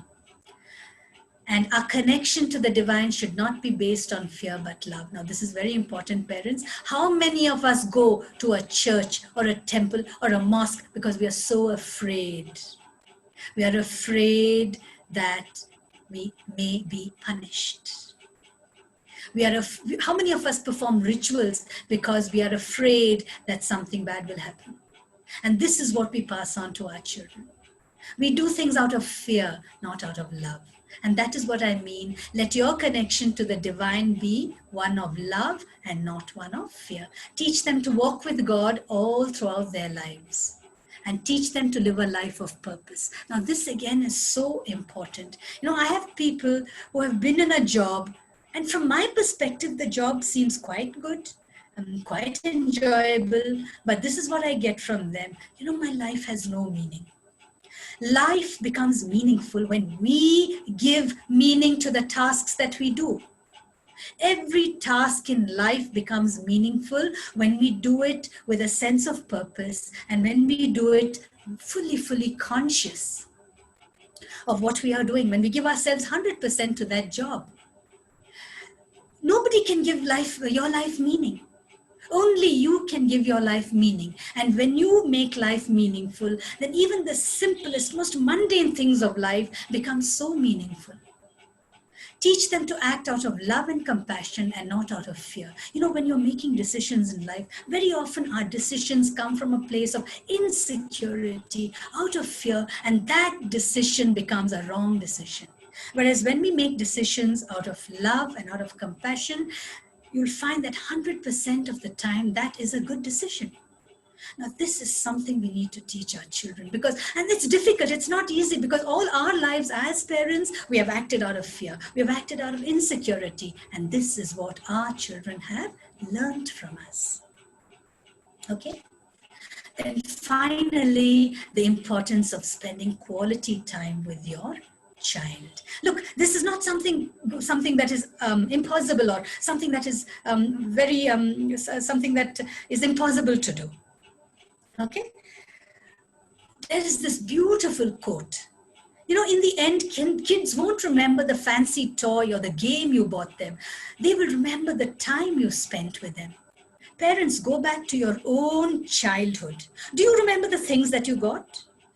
I'm sure even now you remember those beautiful memories that you had, the beautiful times that you had during your childhood. Those memories will never fade away. Build these beautiful memories with your child. These memories will stay lifelong, and it will become a very strong foundation and a rock for your child when the child is going through terrible times in life. And however secure you try to make your child's life, there will be a time when your child has to face the storms of life. And if you have given your child a bouquet of beautiful memories, your child will be able to weather these storms much better. And these memories are built with very simple things that you can do. Okay. Now, what should you do? Abandon that smartphone and play hide and seek. Play hide and seek in the house with your child. Play a board game, a Scrabble game, or a carom game, or any other board game that you have in the house. Go out tonight and go gaze at the stars. Go gaze at the moon. Tell cloud stories. You know, today go out after the session, look up, and if there are clouds, you know, each cloud has a shape. And I'm sure you can see a shape in the cloud, and just start a story and start weaving a story around that shape. The sky is such a wonderful place. I wonder, when was the last time that you gazed at the sky with your child? I'm sure all of you gaze at the computer screen, and all of you gaze at the mobile, all of you gaze at video games. Now start gazing at the sky. Go out there. Okay? Now take your child out, take a magnifying glass, and just look at an insect. That insect, that moving insect, becomes such an amazing thing. Play with a pet with your child. Go for evening walks. Make an evening walk a regular thing with your child. Come on, now the curfew is lifted, and you know there is no limit to the timings. Go make that evening walk a regular thing. And you know, when you walk in the evening with your child, it's a beautiful time to connect with your child, to talk about so many things. Take time to truly connect with the divine with your child.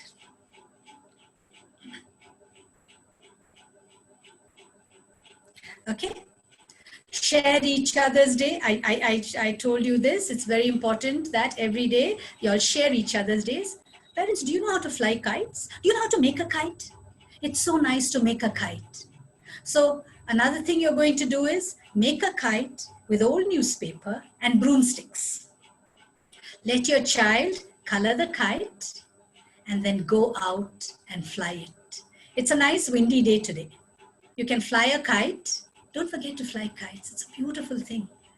Finger paint. Dip your finger in paint. Get your paint hands dirty and go finger paint with your child. Go play football, frisbee, cricket, hopscotch. Play anything except video games.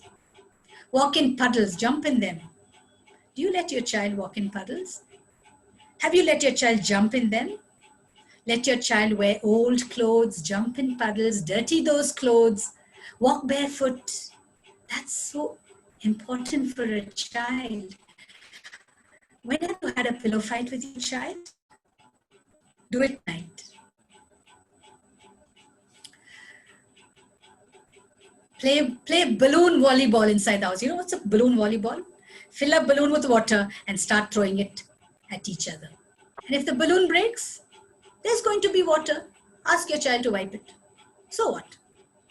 Okay? And every weekend, Instead of spending the weekend in front of the television or the computer or going to a mall, spend it outside. Go on treks. Go on picnics.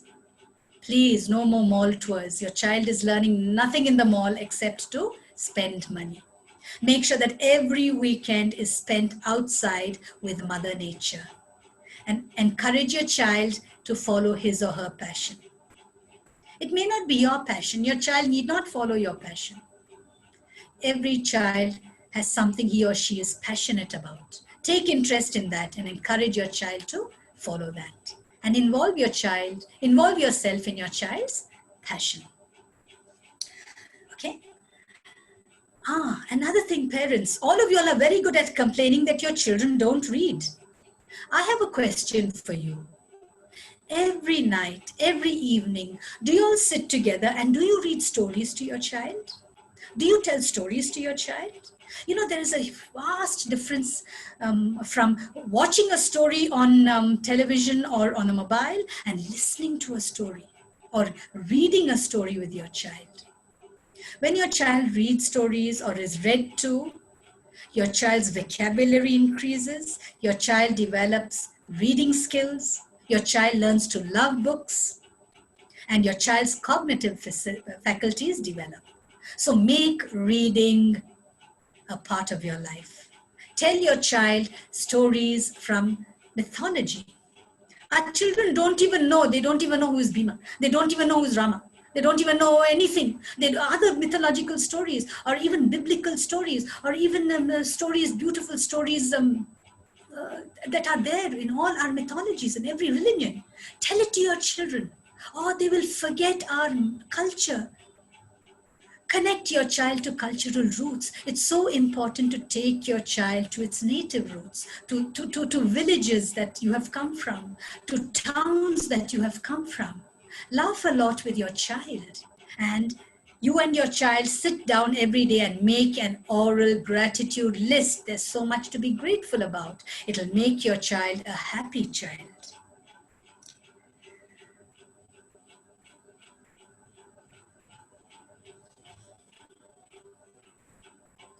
Sing songs together. Do you all sing? How often have you sung with your child? Dance together. Walk in the rain. Have you walked in the rain with your child? Your child won't catch a cold. In fact, you know, walking in the rain will build your child's immunity. And the list is endless. You can make your own list of how you can spend quality time with your child. Okay? The list is endless. It's your choice to live a life of joy with your child or to regret wasted moments and opportunities at the end of life's journey. You know, when you're old, you will really regret not having spent more time with your child. I'd like to end this session with this beautiful poem, If I Had My Child to Raise Over Again. If I had my child to raise over again, I'd build self-esteem first and the house later. I'd finger paint more and point the finger less. I'd do less correcting and more connecting. I'd take my eyes off my watch and watch with my eyes. I would care to know less and know to care more. I'd take more hikes and fly more kites. I'd stop playing serious and seriously play. I would run through more fields and gaze at more stars. I'd do more hugging and less tugging. I'd see the oak tree in the acorn more often. I would be firm less often and affirm much more. I'd model less about the love of power and more about the power of love. This is by Diane Lumens. Okay? Parents, remember this. You as parents, you need to fill a child's bucket of self-esteem so high that the rest of the world can't poke enough holes to drain it dry. So this is what you as a parent, you need to do. Make your child so confident, is emotionally so secure and so strong that the world can never destroy your child in any way. Okay, so good luck, parents. And I hope I've given you some tips and techniques to make sure that your child becomes an amazing child in this world. Okay, thank you so much. Now, if you have any questions, we'll take your questions and we'll have a discussion. Hello, dear parents. That was an awesome session. It was mind-boggling. In fact, I couldn't just even get up for a break. Okay. Can you just on your videos, please? All of you, not making much of the noise. You can on your audios, videos. Audios, please? Audios and videos. Videos would be ideal. Because I just want to give her a standing ovation. Maybe not possible. It's not a physical. Let's give her a virtual applause. Maybe just showing a gratitude in terms of thumbs up. Thumbs up would be fine. Just give her a virtual thumbs up. And please on your videos. Ma'am, you can close that PPT. That will be fine.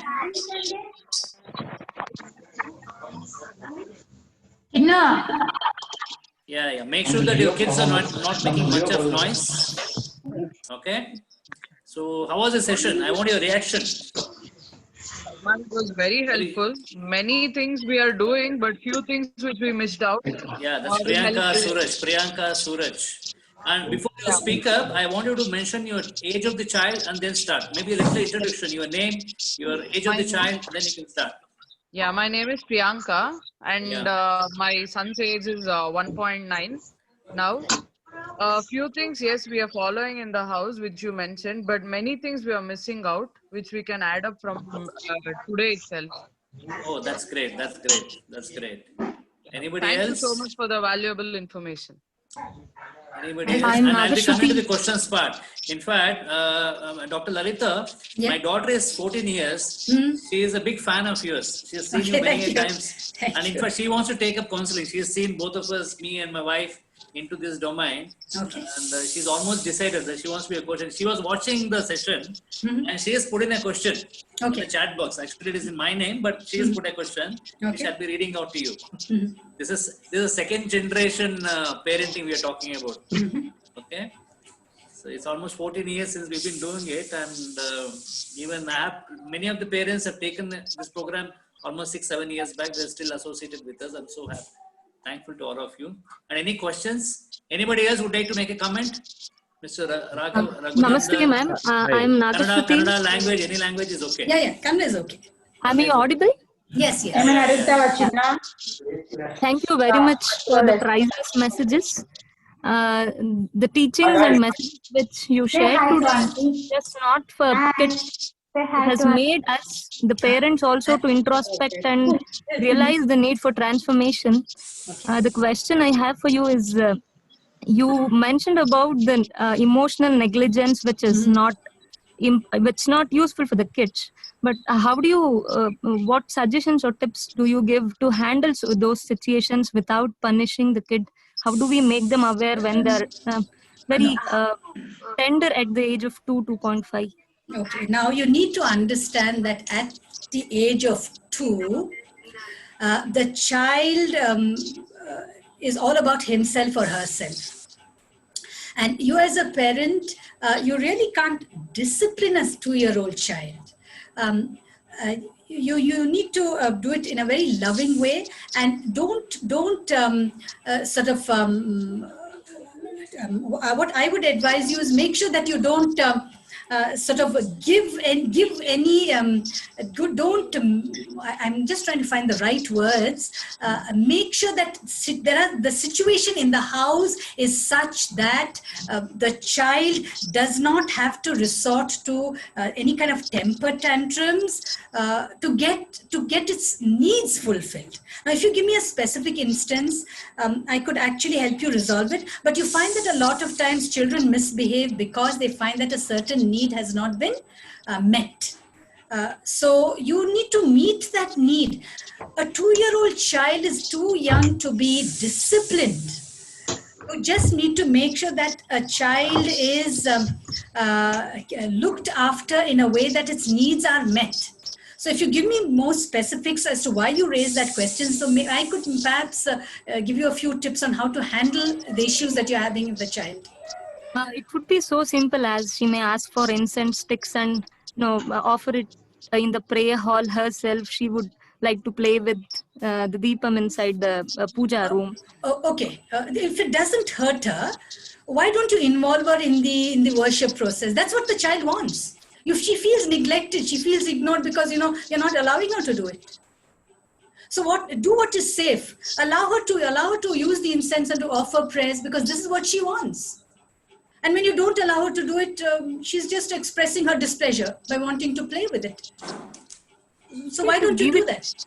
Yeah, but when it comes to the light, when it comes to the jyoti, which is No. Then you train the child to do it safely.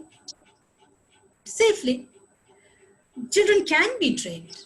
And you don't train, then they experiment. And when they experiment, they get hurt. That is something you all as parents, you'll need to know. So under your guidance, if you train a child, the child can do it safely. I know you're very fearful, but then, overprotecting the child makes the child even more curious. And then the child does things when you're not there, then the child gets hurt. Don't you think so? Think about it. Thanks a lot. Yeah, madam, thank you very much for a wonderful session. Yeah, your introduction, your name. My name is Srinivasu. You can on your video, please. Can I see? Let's show to each other. Yeah, it's been very long time. I'm loving to see all the faces since 4 months. See, Mrs. Sneha is there. I think I had met her long back, almost 4 months back. Seema, Vasan. See, most of you never used to attend the sessions, but that is one of the reasons why we are going online now. Yeah, sure. 2 minutes, I'll switch on the video. Madam, I have a question. My son is 17-year-old. And how old is he? Excuse me, how old is he? 17. One said, okay, yeah. Okay, and so how do we fix overconfidence without hurting his self-esteem? Overconfidence now.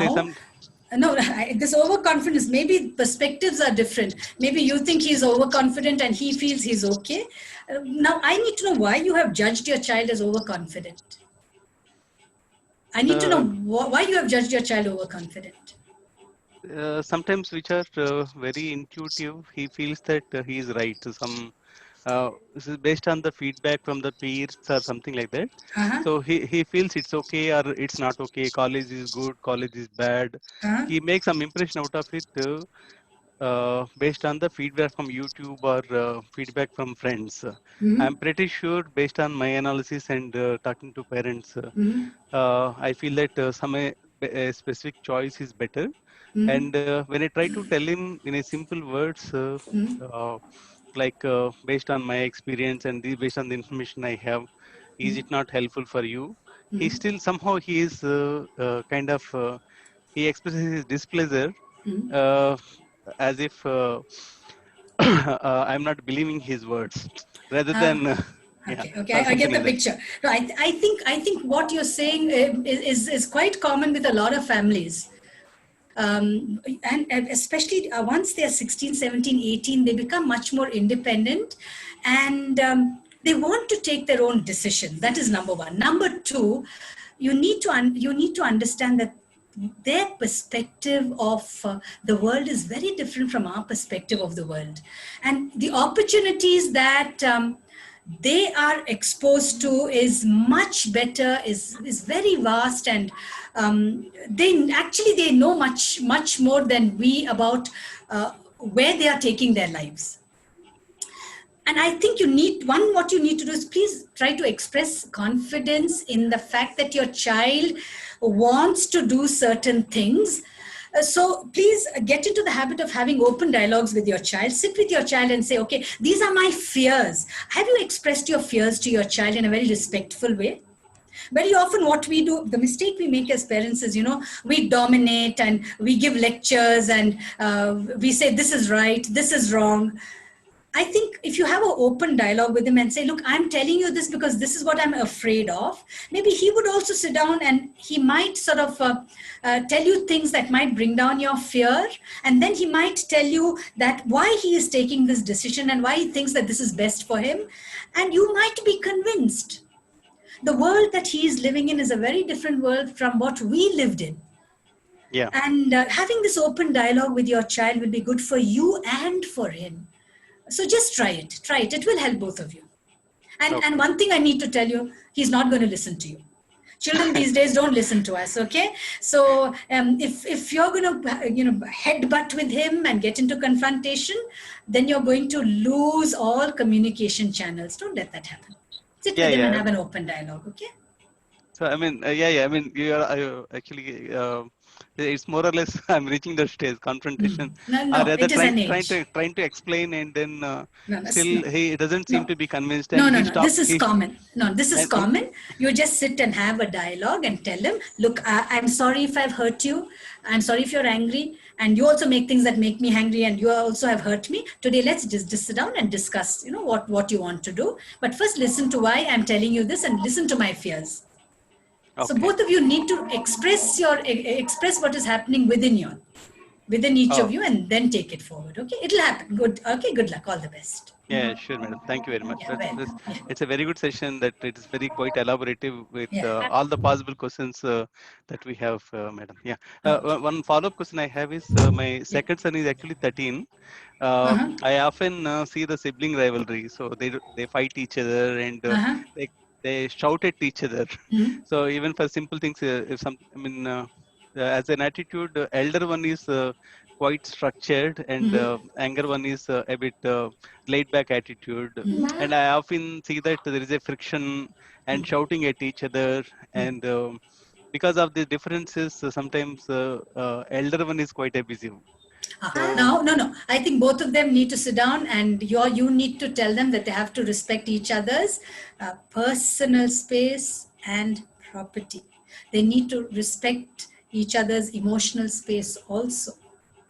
That is something you have to do as a father, and make sure that this is not violated. The younger one will not violate the older one's emotional and personal space.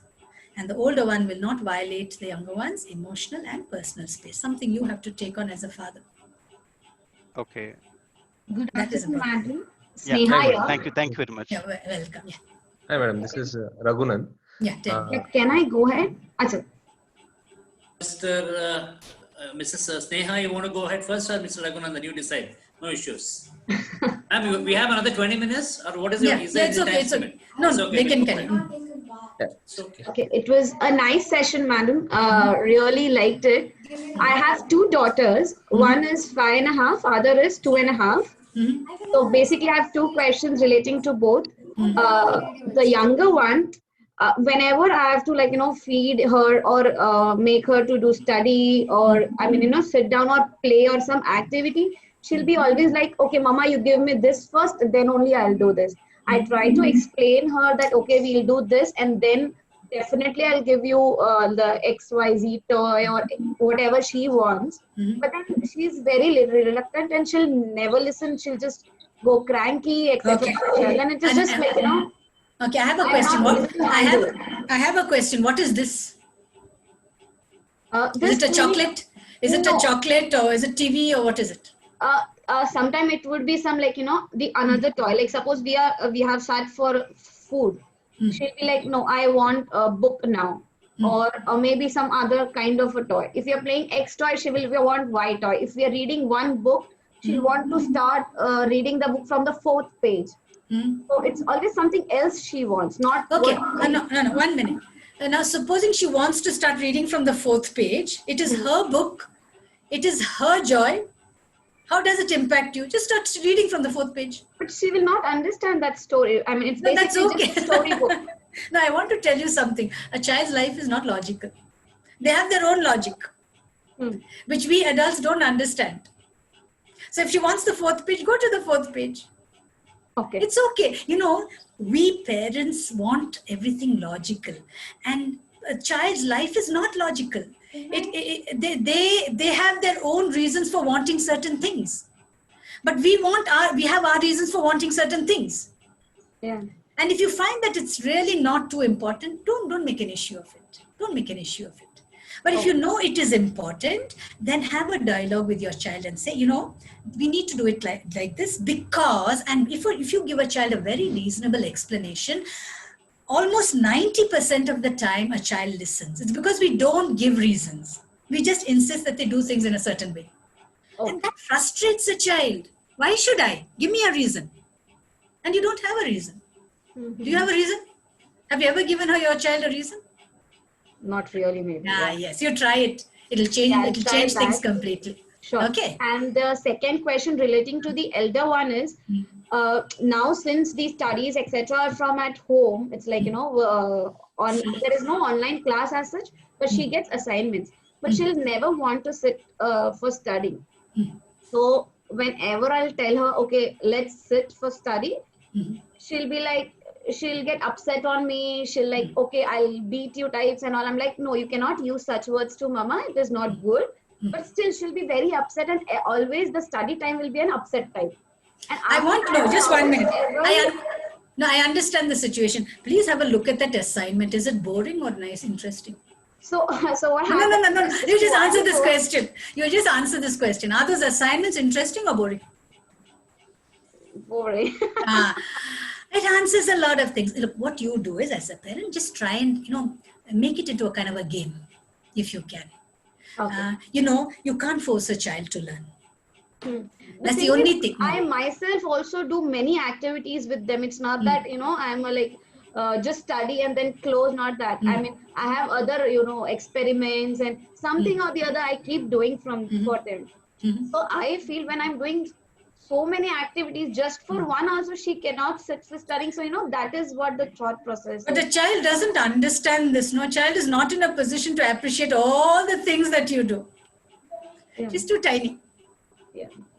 The only thing you can do is try and see if you can make it a little more interesting. Another thing you could do is break it up. So if that assignment or that worksheet is going to take say 15 minutes, break it up into 5-minute bits. Okay, and she'll do it more willingly. Okay. Yeah, that's a helpful suggestion. Okay. Yeah. And I just thought I'll add a little bit to that. How many of you are excited with the new educational policy, whatever the Prime Minister has come up with? You're asking my opinion. No.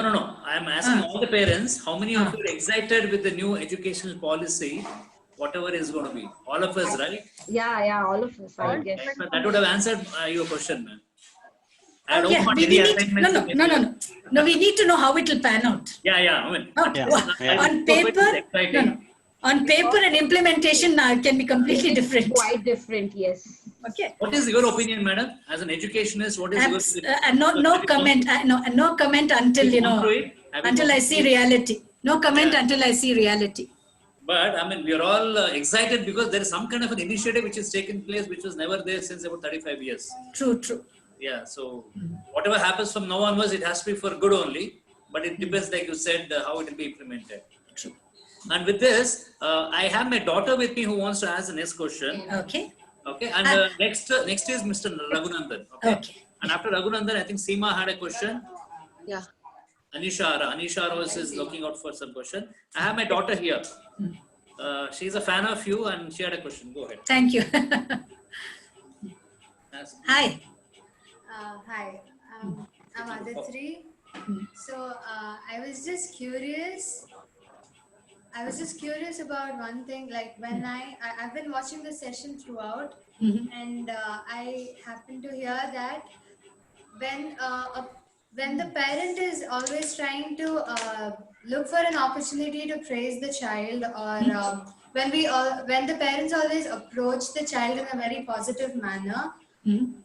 Obviously the child feels special and it feels better, and the relationship gets even much essential between the parent and the child. But when the child goes to the outer world, when he or she faces the school or the college, or whenever it is exposed to the outer world, like will the child be able to handle it when they are discouraged by their pals or teachers? Yeah, okay, I think you missed out on the point where I told parents not to overprotect their child. Yes. Okay. When I tell parents to be loving and kind, I did not tell them not to discipline. I did not tell them to protect children from failures. I did tell them to make them resilient. I did tell them to make their children tough. And this is what is going to allow the child to handle what the external world is going to throw at them. Okay. I hope I've answered your question. Yes. Okay. But if the home is a very loving, a very secure environment, then whatever battle the child faces outside, the child will always come home and be able to recuperate, find its strength. Maybe I'm getting a message with my daughter asking that question that I need to be a little tougher with my daughter. Yeah. But then you are, yeah, I don't know. You just work it out. Yeah, Mr. Raghunandan, next is yours. Yeah. Hi, ma'am. This is Raghunandan. I have a 5-year-old daughter, and definitely the session was really good, very informative. I really second the others who also told. A lot of things, even for us to introspect on how we also deal with children. So thanks a lot for putting that seed in our mind that this is first what we have to do. So I've been with parenting for some time. So I have a question. As I just told, I have a 5-year-old daughter. Most of the things are quite fine. I mean to say, with regards to her way of dealing things and all. But only thing is, when she is angry, she tries to raise her hand. I mean to say, she tries to come, try to beat, kind of a thing. So me or my wife don't do that, because we learned this by going to this parenting sessions only, saying that it is us who they follow. So we don't try to hurt her, but I don't know, for some reason she does that, and later on she realizes that she's done a mistake, and then she feels bad for it.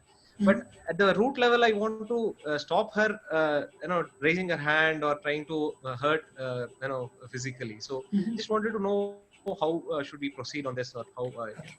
Next time she gets angry and raises her hand, you sit down and talk to her and ask her why she raises her hand. Okay. Have you ever asked her why? I do ask her. What did she tell you? She says, she gives the reason. What is the reason? So, like, suppose if there is some particular thing she wanted, or say she's not. It may be playing or spending a lot of time in television or any other thing. Also, she says that you have not allowed me to do that, and that's the reason I'm angry. And at that time, I get angry, and that's the reason I hit you, or things like. So she gives you the reason. So no, what I'm saying is she hits because she is angry. Yes. She hits because she is angry. So she's trying to express that anger, isn't it? Okay. Yeah. Now, if is it possible for you to allow this child to take out her anger and her disappointment in other ways rather than hitting? Or if she says that she feels good about hitting, then you give her a place, one corner in the house where she can release all that that pent up anger, and maybe put a pillow or something there, and maybe give her a plastic cricket bat and tell her, okay, you cannot hit human beings. Yeah. Human beings are not for hitting. But you can take this plastic bat and go there and hit that pillow that is there in the corner. So next time you want to hit, you go hit that pillow, and once you're finished hitting, you come back here. So I think you need to slowly get this child to understand that hitting human beings is not a way to release the anger that she is feeling.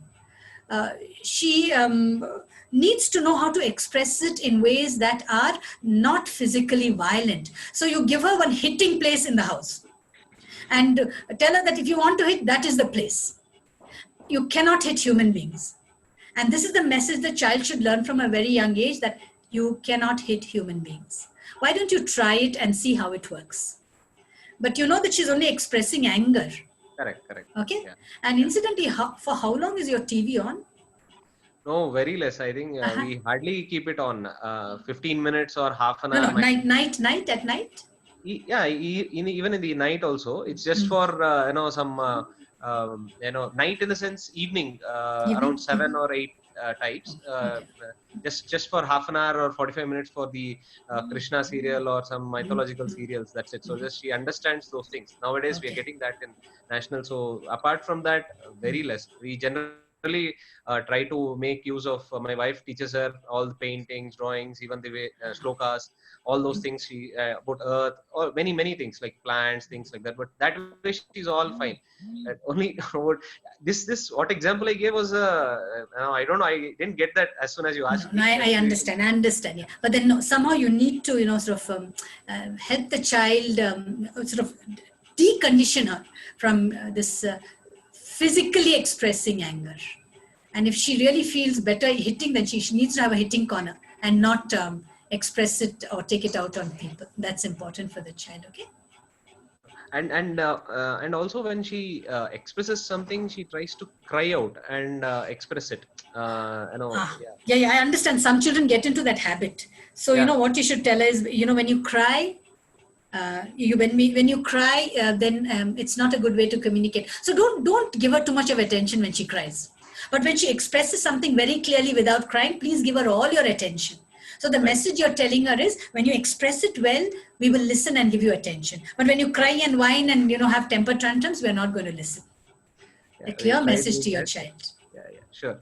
Okay. Yeah, we'll do that. Next is Mrs. Anisha Ara. Mrs. Anisha, you're there? Mrs. Anisha, you're there? Yeah, Mrs. Seema, you can go ahead. I think you are there. Seema Vasant. Yeah. My name is Seema, and my elder son is 7.5 years old. What problem I am facing is that he's not interested in any of the activities. Like, we put him into something where he wishes to go, not forcefully. Okay, he wished to go to lawn tennis. We put him there. After 2-3 months, he doesn't want to go. Because why? Because it is the timing is clashing with his playtime. Okay, but that happens once or twice in a week. But he doesn't want to let go of his playtime. And then again, he wanted to go for dancing. We put him into that. After a month, he just harassed the teacher, and teacher, I think, is not interested. So that happened. And then after that, he said, I want to go to karate. We said, it's okay, we will put you in that. So again, after 4 to 5 months, again he started the same thing. Like, I don't want to go, like that. And I understood that why he doesn't want to go, because of his playtime. And also, he will make sure that we will stop his classes. Why? Because he will start not paying attention. So that is how what he does. So after that, karate, they have belts and all that. So I'm not comparing, but there were kids who were after he joined, they joined, and they cleared the first belt, and he's still in the white belt. I am not comparing, but I'm just saying that he's not concentrating on things. And now the online classes are going on for karate, Wednesday and Saturday. So again, the same thing. He'll come and out, and how much time is left? How much time is left? I want to go to play. Like that. So that is what the issue is, that he's not. And in online classes also is the same thing. When ma'am is saying, he's just moving the pencil, or I'll tell you the truth. I'll tell you one thing. Seema, 1 minute. Seema, 1 minute. I'll tell you the truth. Perhaps this is happening in all houses for online classes. Let's forget the online class. Let's forget the online class. Now about this, not showing interest. This is very normal. And next time your child asks to join a class, I think for some time just stall. Just say no, because you don't continue. Right. And just put your foot down and stop all classes for some time. Okay. And just see how it goes. Okay, how it pans. And don't break your head. He's still very young. Don't break your head about I agree. Just let him be happy. Let him be happy, and Everything But I else think is he's okay. a little lost. I have got this feedback from all the teachers, starting from playgroup, that he looks lost. But whenever ma'am is asking a question, he's the only one answering. But Yeah, he that looks means he's lost. not lost. He's not lost. That is what. But No, he he's looks not like that. lost. Yeah. No, he's very creative. There's something very wonderful Okay, happening in his yeah. head. Okay. So so don't worry about your child. Let him find his way in life. Okay. Right. And Yeah. don't bother right now. Don't bother. Just let him be. And let him find out what really interests him. And next time he wants to join a class, you be a little serious and say, I don't think I advise you, because this is what you have done. And let him realize that once you join a class, you need to persist. Right. Okay. Okay. So just take it easy for now. Don't worry too much. Okay. Yeah. And one more question. He's very into television. It's like he's just so crazy, like that. And Whose fault is it? Whose fault is it?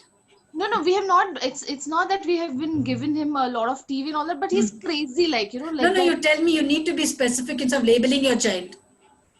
You're doing what I told you not to do. Cut the cable for a month. We have done that. Cut the cable for a month. No. Why did you use the word crazy?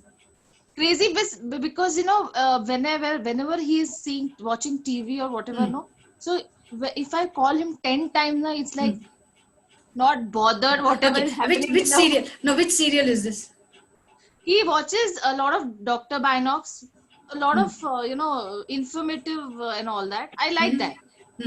But still, I told he does not care. He's not there, if we call, it's like, he's lost. Look, if you say, no, just a minute. If you say he watches a lot of informative serials, there's something the child is absorbing. I think, Seema, do one thing. Please understand your child first. I think you really have not understood your child. I think your child is a very intelligent child. I agree that, I agree. Whatever you told in the session, we follow a lot of things. It's an open parenting that we do, okay? Whatever he likes to make decisions for his clothes, we do that. Whatever decision he wants to make, we let him do it. But the only thing is, I was worried about that, but you're saying that I shouldn't be, so I'll try that. No, if it is in an informative session that that he's watching on TV, and he's watching because he's interested and he's learning, and he doesn't want to be disturbed. Yeah. Okay. So don't disturb him until that session ends. Okay. Okay. But if it's some useless serial, then I think you have the right to stop it. Yeah. Okay. Then I agree with you. But if you think that he's learning and that child doesn't want to be disturbed, he wants that. It's a learning that's happening. Right.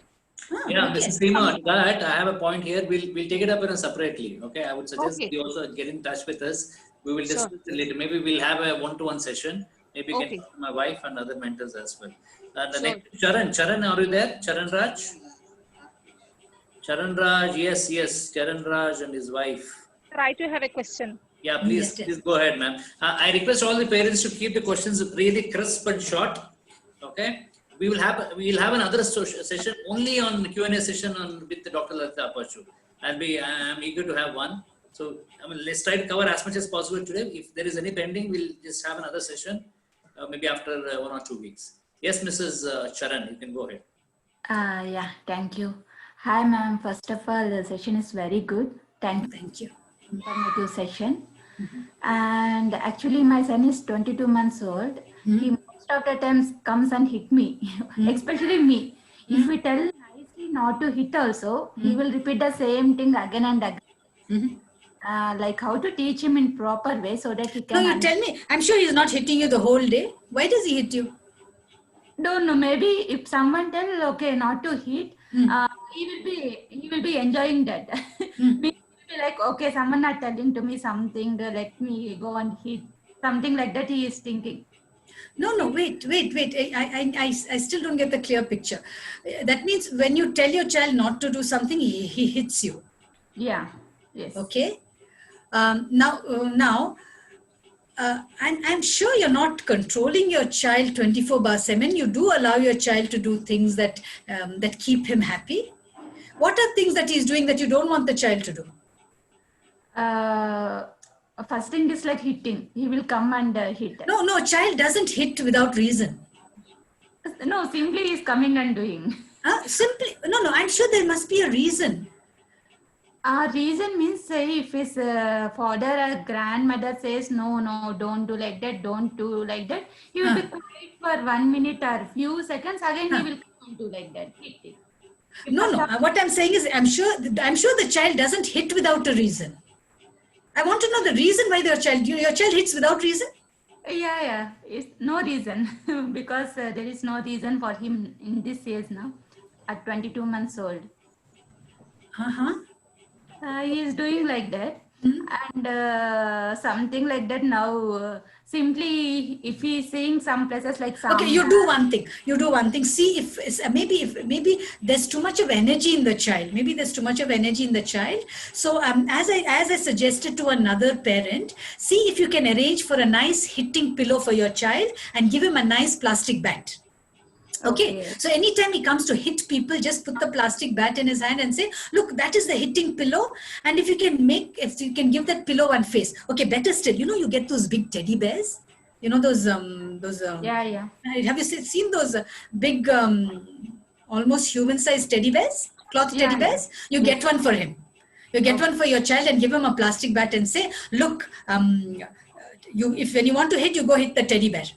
I still have not got a clear perspective of why your child behaves like this, but please try this, okay? Give him a hitting teddy bear, a plastic a bat, and tell him that if he wants to hit the teddy bear. Keep the teddy bear in a corner and tell your child that is the hitting corner and let him go hit. I think he just has a lot of energy that needs to be used up. Just try this and see if it will work, okay? Okay. Yeah, and one more thing, like if you want to go for pass or something also, like sometimes he will come and do unvaluable things. If we tell no also, he will repeat that thing. You mean he urinates, is it? Yeah. Okay, I feel something is bothering your child. Or then what he will do now, he will simply laugh. He will run away. I think if a child starts doing this, you need to have some kind of mild disciplining strategies in place. It should not become a habit. I think some mild disciplining should take place. When your child does that, discipline your child. You give a cloth to your child and ask your child to clean it up. And then I think some mild discipline strategy should start right now, because I think you'll have been very permissive. Permissive means you'll have allowed your child to behave in any way, perhaps without some kind of mild disciplining strategies set in. So no, I think some mild disciplining should start in now. Otherwise, this might become a bad habit with your child, okay? Something mild that does not, harm the child emotionally. But please, now you must stop that. Otherwise, it will become a bad habit with your child. Yeah. And now tell me, does everybody pamper him too much? Yeah, everyone will. No. I think some amount of disciplining should start. And one more thing, if his father tell anything, he will listen to that. If, other than him, if anyone are telling, he will not listen to them. No, I think his father should understand that some amount of very mild and very non-hurtful disciplining should start now, and the child should not be allowed to do this. It will become a very bad habit. Yeah, most of the times I will remember like small Krishna. No, it should not. No, it should not continue. Okay, it's not good for the child. It's not good for the child. See if you can stop it in some way. The father should do something about it. Okay. Yeah, and finally, one more question, ma'am. Like if you go to our Puranas and all, like Chanakya told, like we should see our child like king or queen till 5 years, and after that we should see him like a slave till 15 years.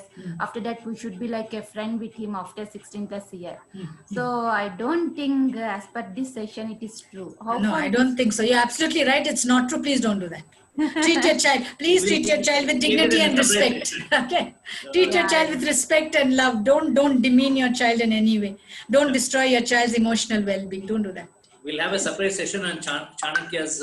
Okay, yeah, we'll do that. Okay, next is Mr. Tarakesh, and after Tarakesh, I think Mr. Srihari and then Anisha, we called out your name, but I think you are not there. And before we went, a lot of people after finishing the question, they're leaving. So can I just request all the people to switch on the video and let's have a selfie moment, one for our recording. Just please switch on your video and maybe a thumbs up or victory sign to Dr. Lalitha Appachu. So on the count of 3, I want all of you to on your audio, please. Video, please. Yes, there you go. Anisha, Wali, Vinayak, Sri Priya, Sneha, Bafna, Preeti Achar. It is on your video. Yeah. Just wait for me to just take a selfie moment. So this will be there on our Facebook group as well. Just maybe a victory sign or something like that. This is how we can show gratitude to Dr. Lalitha Appachu, because she's a busy lady. So, if virtually whatever best we can do, we'll just do it. Just 2 more people. Vipin, Nagashwari, Preeti Achar, please on video. There we go. Just with a say cheers and let's have a selfie moment, ma'am. Ma'am, thanks a lot for your time. Welcome. Yeah. So now again, let's go back and I think who was it? Tarkesh had a question, and maybe after that Anisha, and after that is Srihari. Srihari will go for his question. Yeah. Hi, ma'am. I have a 2-year-old son, and he gets really cranky. If at all I say him no, if at all he's playing and then he wants milk, I say him okay after you play. But then he falls down and then he rolls on the floor and he starts crying. But then it's not exactly a cry; it is little crankiness that he shows. And as soon as I give him whatever he wants, he's fine with it. He stops it. How do I have to deal with this? For every small thing, he does that. Now, a 2-year-old child is very self-absorbed. Okay. It is I, me, mine. And this is the typical behavior of a 2-year-old child. And you need to have very safe routines for your child. And don't make a big issue of your child being cranky.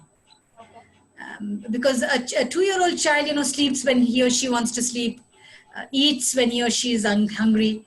So as of now, don't let this bother you. But don't also get emotionally blackmailed by all that temper tantrums. Okay, let him work through his temper tantrums, and then once he's finished his temper tantrums, then reasonably ask him what he wants. And if it's a reasonable thing, just give it to the child. The child is too small to understand logic. Okay, so that's something. Start only after 4 Now I was not able to pick him up. He started crying. Yeah, but the child, no. When a child wants to be picked up, please pick up the child. The child just wants your physical presence and comfort. Okay. Till 2.5, 3, 4, the child just wants that physical contact and physical comfort. Okay. Yeah, Mrs. Anisha. Anisha, right? Anisha, you're there? Again, the second time I'm calling her for Anisha, she's not there. Anisha Ara? Anisha Ara, are you there? Okay, Mr. Srihari, you can go for your question. Mr. Srihari, you're there? Yeah, Raghunath. I'm Mrs. Video. Mrs. Srihari speaking. Yeah, ma'am, she is Mr. Srihari and Anusha. They've joined this program as an yesterday. Okay. And their first session is yet to be done. Okay. I'm sure that you'll be having a lot of questions. But anyway, let's start with yours. And this is just the beginning. Okay. Yeah. Thank you, Raghunath. Thank you, ma'am. Actually, this is like a first session. It's very informative and useful. More than the session, I felt the questions asked by parents were have answered most of my questions even. So my only question to you is my son, he is currently 3.2 years old. If everything is fine, he should be into his nursery.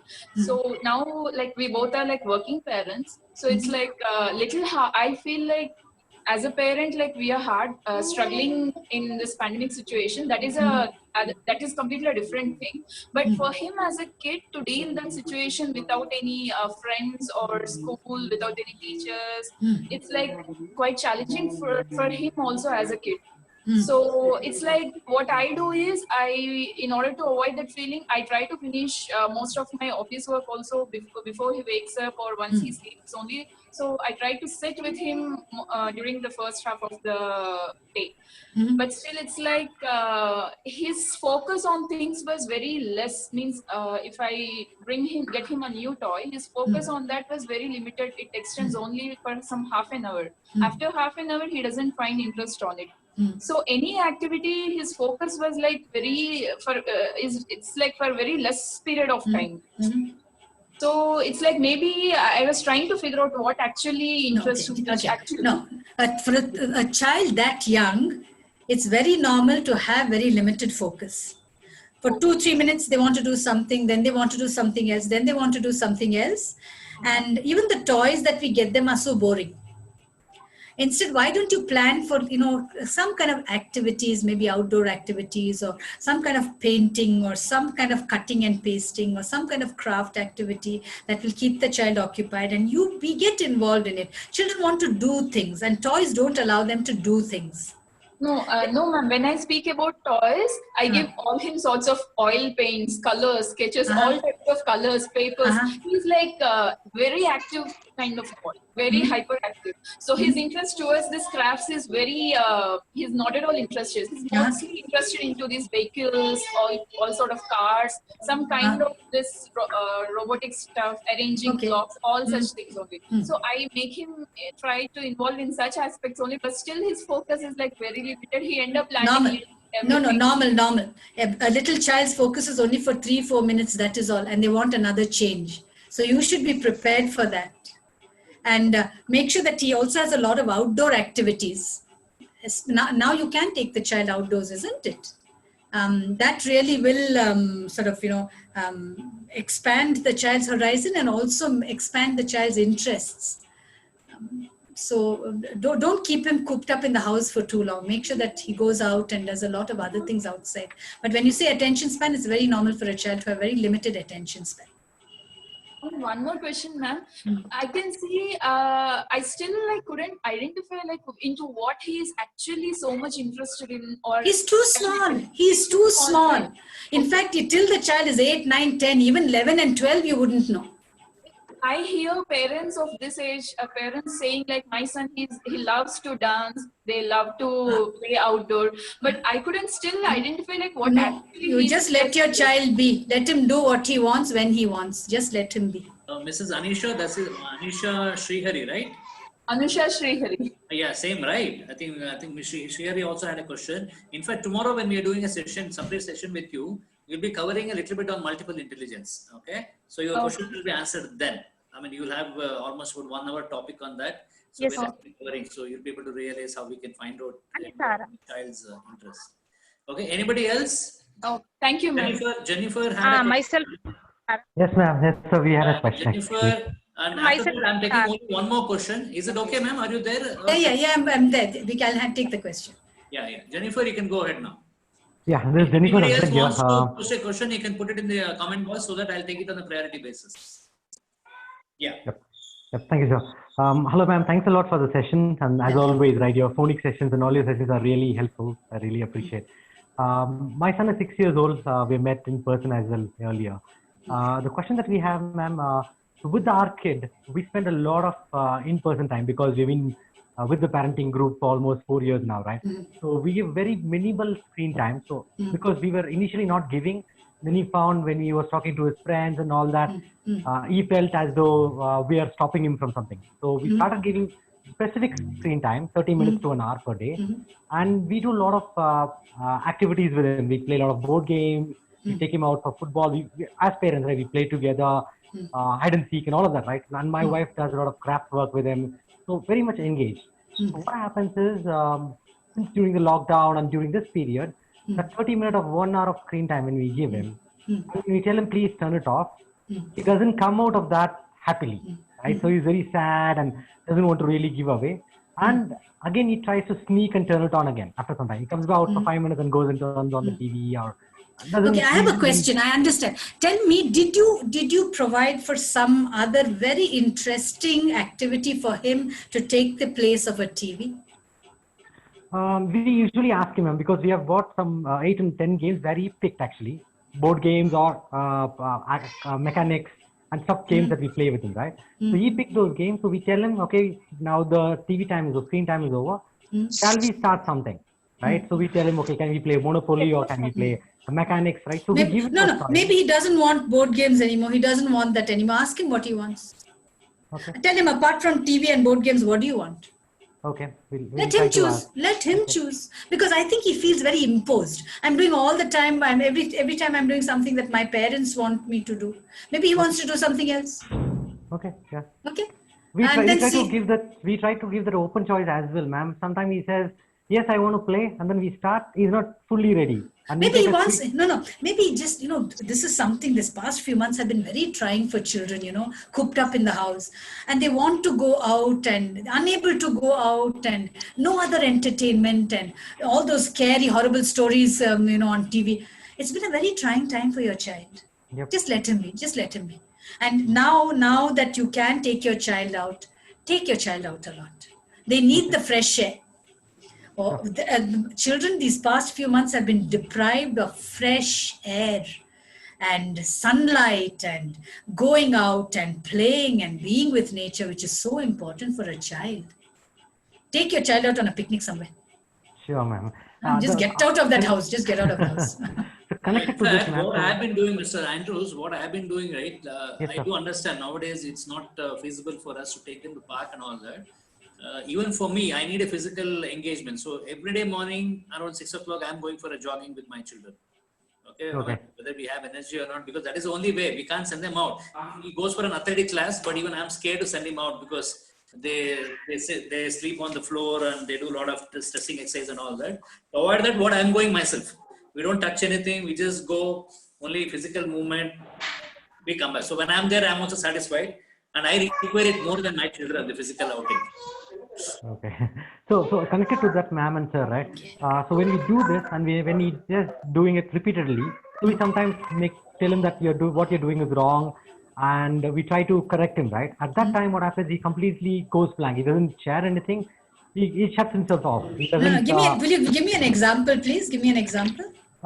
Maybe let's say that if we are in a meeting, right? Let's say if we are in a meeting and then he keeps on disturbing us, and then we say we'll come back to you. Just give me 10-15 minutes. I'll finish a meeting. No, okay. Is it an official meeting, work-related meeting? Work-related meeting, yeah. Because all of us are stuck inside, right? Yeah, I know that. Yeah. So in that cases, we tell him, right? Give me 10-15 minutes. I'll get back to you.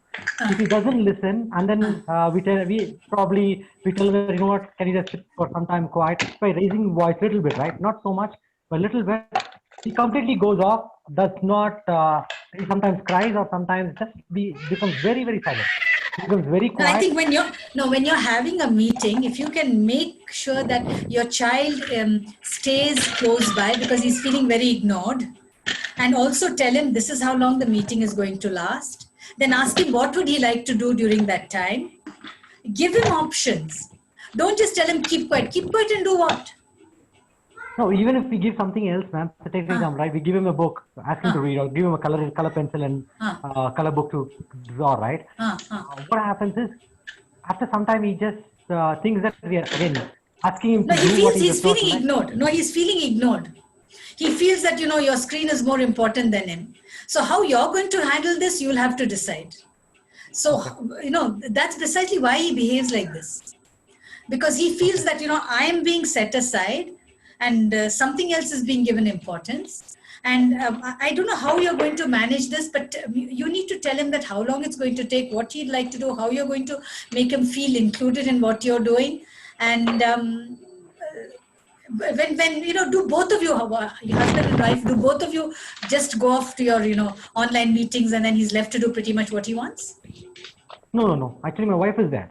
My wife is there. It's not only in meetings, ma'am. That's just one example, right? Any cases where he thinks that we are trying to correct him, tell him that some discipline has to come in, right? Have you tried to explain why you're saying that? Oh yes, ma'am. So only when we try to explain him is when he just goes completely blank. Okay, he feels as though that he has done a big mistake or something. No. Then you need to understand that he's feeling blamed. There's something you all are doing that makes this child feel blamed. Okay. So you all need to look at the way you all are communicating with your child and make sure that you're communicating without the child feeling that you all are pointing fingers at him. That's why he's shutting down. Okay, so just analyze the way you are communicating, and then you ask him, when I say this to you, how do you feel? Maybe you might get answers. Sure, ma'am. Yep. We'll Okay. try. Yeah. The child has the answers. You get that answer from him, so that he doesn't shut down. Because I think somewhere that there is some communication that is not okay between you and your child. That makes the child shut down.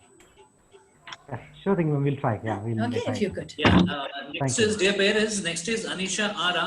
After that, Anisha Wali, Manohar, Madan, and we are going to end it. Anisha, is yours yes, not sir. clear? Yes. Anisara, sir. Yeah. I think we covered your question, right? Yeah. Sridhar and Anisha. Sir, I didn't ask the question. No. Okay, you can go ahead. Okay, thank you, sir. Hello, ma'am. Good afternoon. Thanks a lot for the wonderful session. My son is 12 years old, ma'am. He is very sensitive.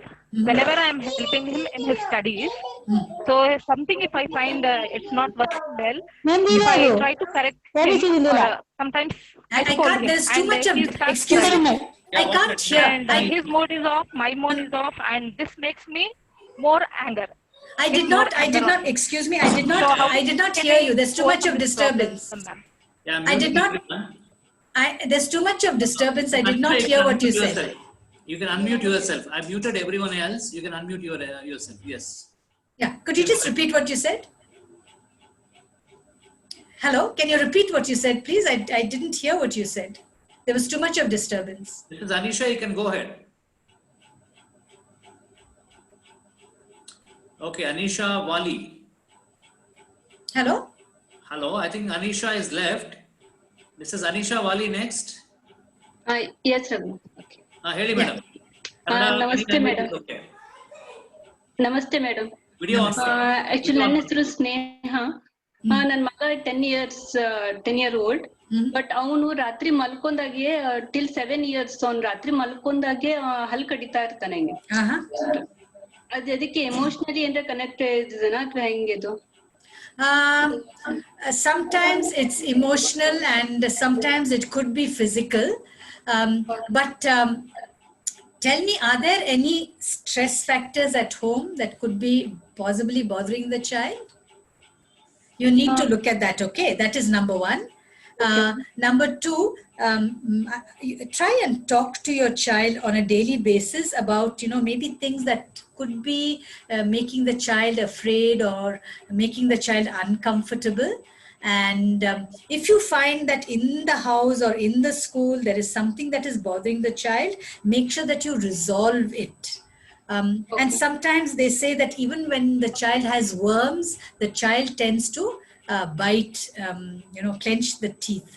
So you need to find out what is the cause. And for fear also, they may bite. Yes, they do. That is why I'm saying sit and talk to your child and see if it can be resolved. See if it can be resolved. Okay. But till 7 years he used to bite my mama.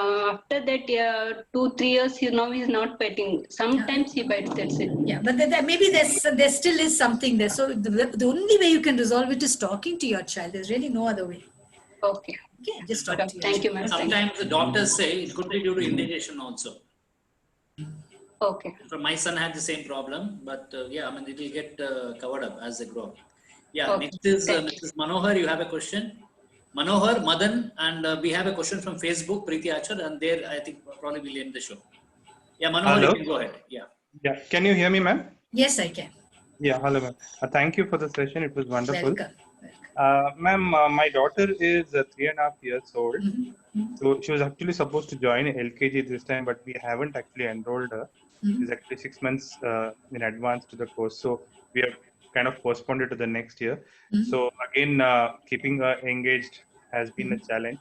So we keep doing it. Most of the things that you've been telling, painting, storytelling, she learns a bit of shlokas, craft work and all that.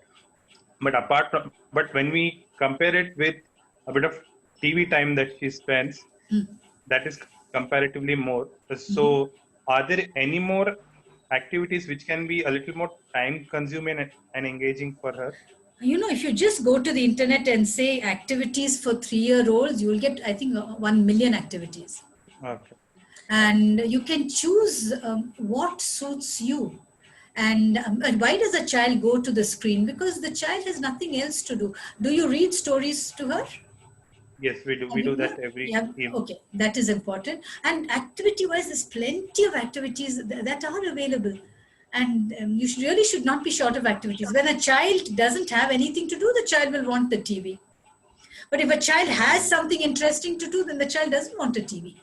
The child will be very comfortable doing other things. So you really, as a parent, you need to, make sure that you plan for other activities for your child.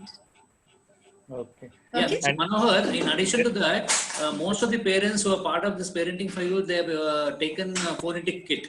Okay. That is again something which is done from Dr. Lalitha only. Have you tried it out, phonetics? No, sir, I haven't. Just go for it. I think this is a blessing in disguise for another 6 to 7 months. No more schools and everything online. And you might have to spend about half an hour, 45 minutes. Okay. Instead of Dr. Lalitha Appachu recommending that to you, I feel that I must recommend it to you. Even we have done it when my child was small. Go for a phonetic kit. I think your child is around 3 years. I think the basic level 1 should be very, very aptful for you. So, ma'am, I heard Mr. Raghunandan talk about the hitting part, the son hitting. So, my daughter, there's a screaming part that is quite a bit, sometimes. What you need to do is very skillfully plan for other activities that takes away screen time. And I'll tell you one thing, if you plan for interesting activities, if you plan for very nice, interesting activities. Screaming part. Which one? Yeah. Which screaming. She screams a lot. Screaming. Okay. Screams now, a lot. Okay. No. You give me an example why she screams. Children have a reason for everything. They don't do anything, without a reason. Why does she scream? It can be sometimes not letting her watch TV or maybe something. She knows, continuously she'll be jumping on bed, which. Okay. 1 minute. I get it. She wants to jump. Do you have a place in the house where she can jump? Yeah, there are, but sometimes she knows that something will get spoiled and she tries to jump. No. Does she have a place to jump? Yes, she does. Then the minute you see her jumping, just gently take her and put her there. And be very, very firm but very kind, telling her, bed is not for jumping, there's a place for you to jump. And is the place that she has to jump, is it nice and springy? No, that's like a little harder one. So then give her a nice springy place, a nice spongy place where she can keep jumping. That's the mistake you're making.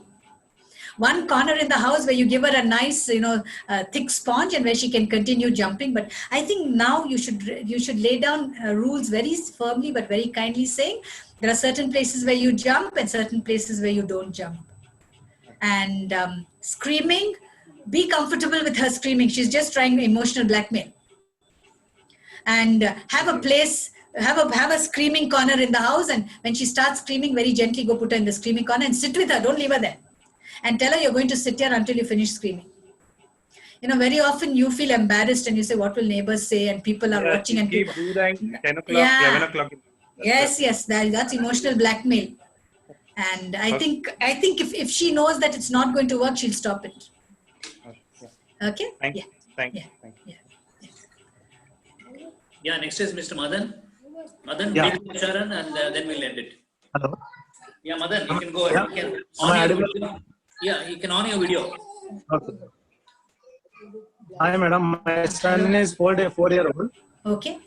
My question is, he's very active in limited circles. Means me, myself, and his mother. When we were there, he will be very active and we will be talkative and doing all the things. When someone comes, means whether it may be guest or whether it may be uncles or someone comes, means he'll come and sit beside me quietly. And if they start conversation with him, he will not speak, he will not open his mouth and not answer any question whether they ask from. This is very normal for a child. Don't force it. It is the same activity. When I take him outside, my friends and anyone start conversing, he will not open his mouth. Okay. It's very total different, opposite his behavior. No, I think you need to accept your child as he is. Don't force him. Your child will decide when he wants to talk. And there's no amount of forcing that you can do. And if you force, it's not going to be good for the child. Sometimes we parents say, open your mouth, answer the question, talk to auntie. That's not going to help your child. Do you do that? Yes, I think by the smile on your face. No, I think by the smile on your face, something is being done. Okay, but please stop it. Please stop it. Let your child decide. Okay. No. Yeah. Yeah. We will not do that. We will not force him. But one thing is, he want to talk to them, but he comes and he whisper in my ears. He asks this question to them. That is the reason I smiled. Okay. Let him whisper. Let him whisper, and then for now, for some reason, he wants you to be the messenger. So you say, my son wants to ask you this question. So you ask the question, and then you can tell that person, please look at my son and answer. But you need to give your child space. You cannot force a child to behave in a certain way. Just let him be. He'll be okay. He'll be okay, and I think within a few months he'll start conversing by himself. Okay, don't force your child. The thing is, why I worried means that is his character totally different. When with limited circle, he will be more active and all those things. When I think if you ask parents, that 80% of parents will say the same thing. This is normal behavior for a child. Because the child is very emotionally secure in the house. The child is very happy. So the child is uninhibited in conversation. But when the child goes out, that same sense of security is not there. That's why. You need to understand that. And for some children, it takes time to build up that sense of security. Okay. Your child will be okay. Don't worry so much. Okay. And most children behave like this. Very talkative in the house, but very quiet with strangers. Okay. So just let it. Welcome. Yeah. One last question from Facebook group. What we have. Rajeshwari is going to read out that question. Yeah. This is from Piriti Achar. Okay. My daughter is 4 years old. Sometimes she uses her left hand to eat or write. And she writes a mirror image of letters. For example, instead of 9, she writes P. How to deal with this? And she clenches her teeth and tighten her hands if she won't do or give the things which she likes. Okay, there are 3 questions here. Could you just tell me the first part of the question, because now I'm terribly confused. She asks, sometimes she uses her left hand to... Okay, I'll answer that. Now, please, if a child is comfortable using the left hand, let the child continue with the left hand. The child needs to decide which hand he or she is comfortable with. Don't change it. Okay. What is the next part of the question, please? And she writes the mirror image of letters. For example, now, mirror image. I got it now. Now, this mirror image, there is a technique. I think Mr. Raghunath, have you uploaded that video? You have uploaded that phonic video? Phonic video. Okay. Yes. Okay. Now, Preeti, if you go to Parenting for You website, there is a video on phonics. And it gives you a strategy to reverse this reversals. And there is a technique that you need to be doing with your child. There are 6 videos what we have. One is how to use a kit. There are 3 videos, and essentially there are 3 more videos which explains the different levels: toddler and level 1, level 2. So please go through all 3. I think it is either the first video or the second video which has strategies to help a child overcome these reversals. And the third question, what is the third part of the question, please? So she clenches her teeth and tightens her hand if she won't get the things which she likes. Look, your child is expressing anger and frustration. So give your child the words to express. So tell your child, I know you're doing this because you're angry, because you're frustrated. And then teach your child to verbalize and to work on that anger. Okay. Now, when a child learns to verbalize anger, it helps a child to deal with that anger, to minimize that anger. So you need to understand why your child is doing that, because your child is angry and frustrated. So first acknowledge the feeling that your child has. I know you're angry. I know you're frustrated. I know you're disappointed. And that is why you're biting your teeth, and that is why you're clenching your fist. When you verbalize it, then the child feels that that feeling is acknowledged, and then help your child to deal with this. I know you're disappointed because we cannot go out. We can plan something else. So I think you need to have a dialogue with your child to help her deal with this negative emotions. You try this, but first help her to identify the emotion, and please help her to verbalize it. It'll really help your child. Okay. Yeah. Anything else?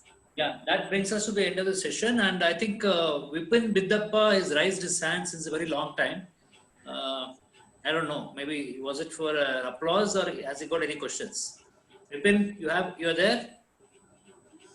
Okay, so that brings us to the end of the session. I request once again all the parents to switch on their audio and say bye-bye to Madam Dr. Lalitha Appachu. Thank you very much. And thank you, Mr. Raghunath. Okay, thank you. Thank you. Good luck to all of you. Thank you, sir. It's an encyclopedia of parenting. So the more, I don't mind sitting with you for hours together to learn about parenting. And, looking forward to come many more times. Okay, thanks a lot. Thanks a lot, dear parents. I'm ending the video now. Thanks. Happy parenting. All the best. Bye-bye. See you. Thank you, sir, for arranging this. Thank you so much.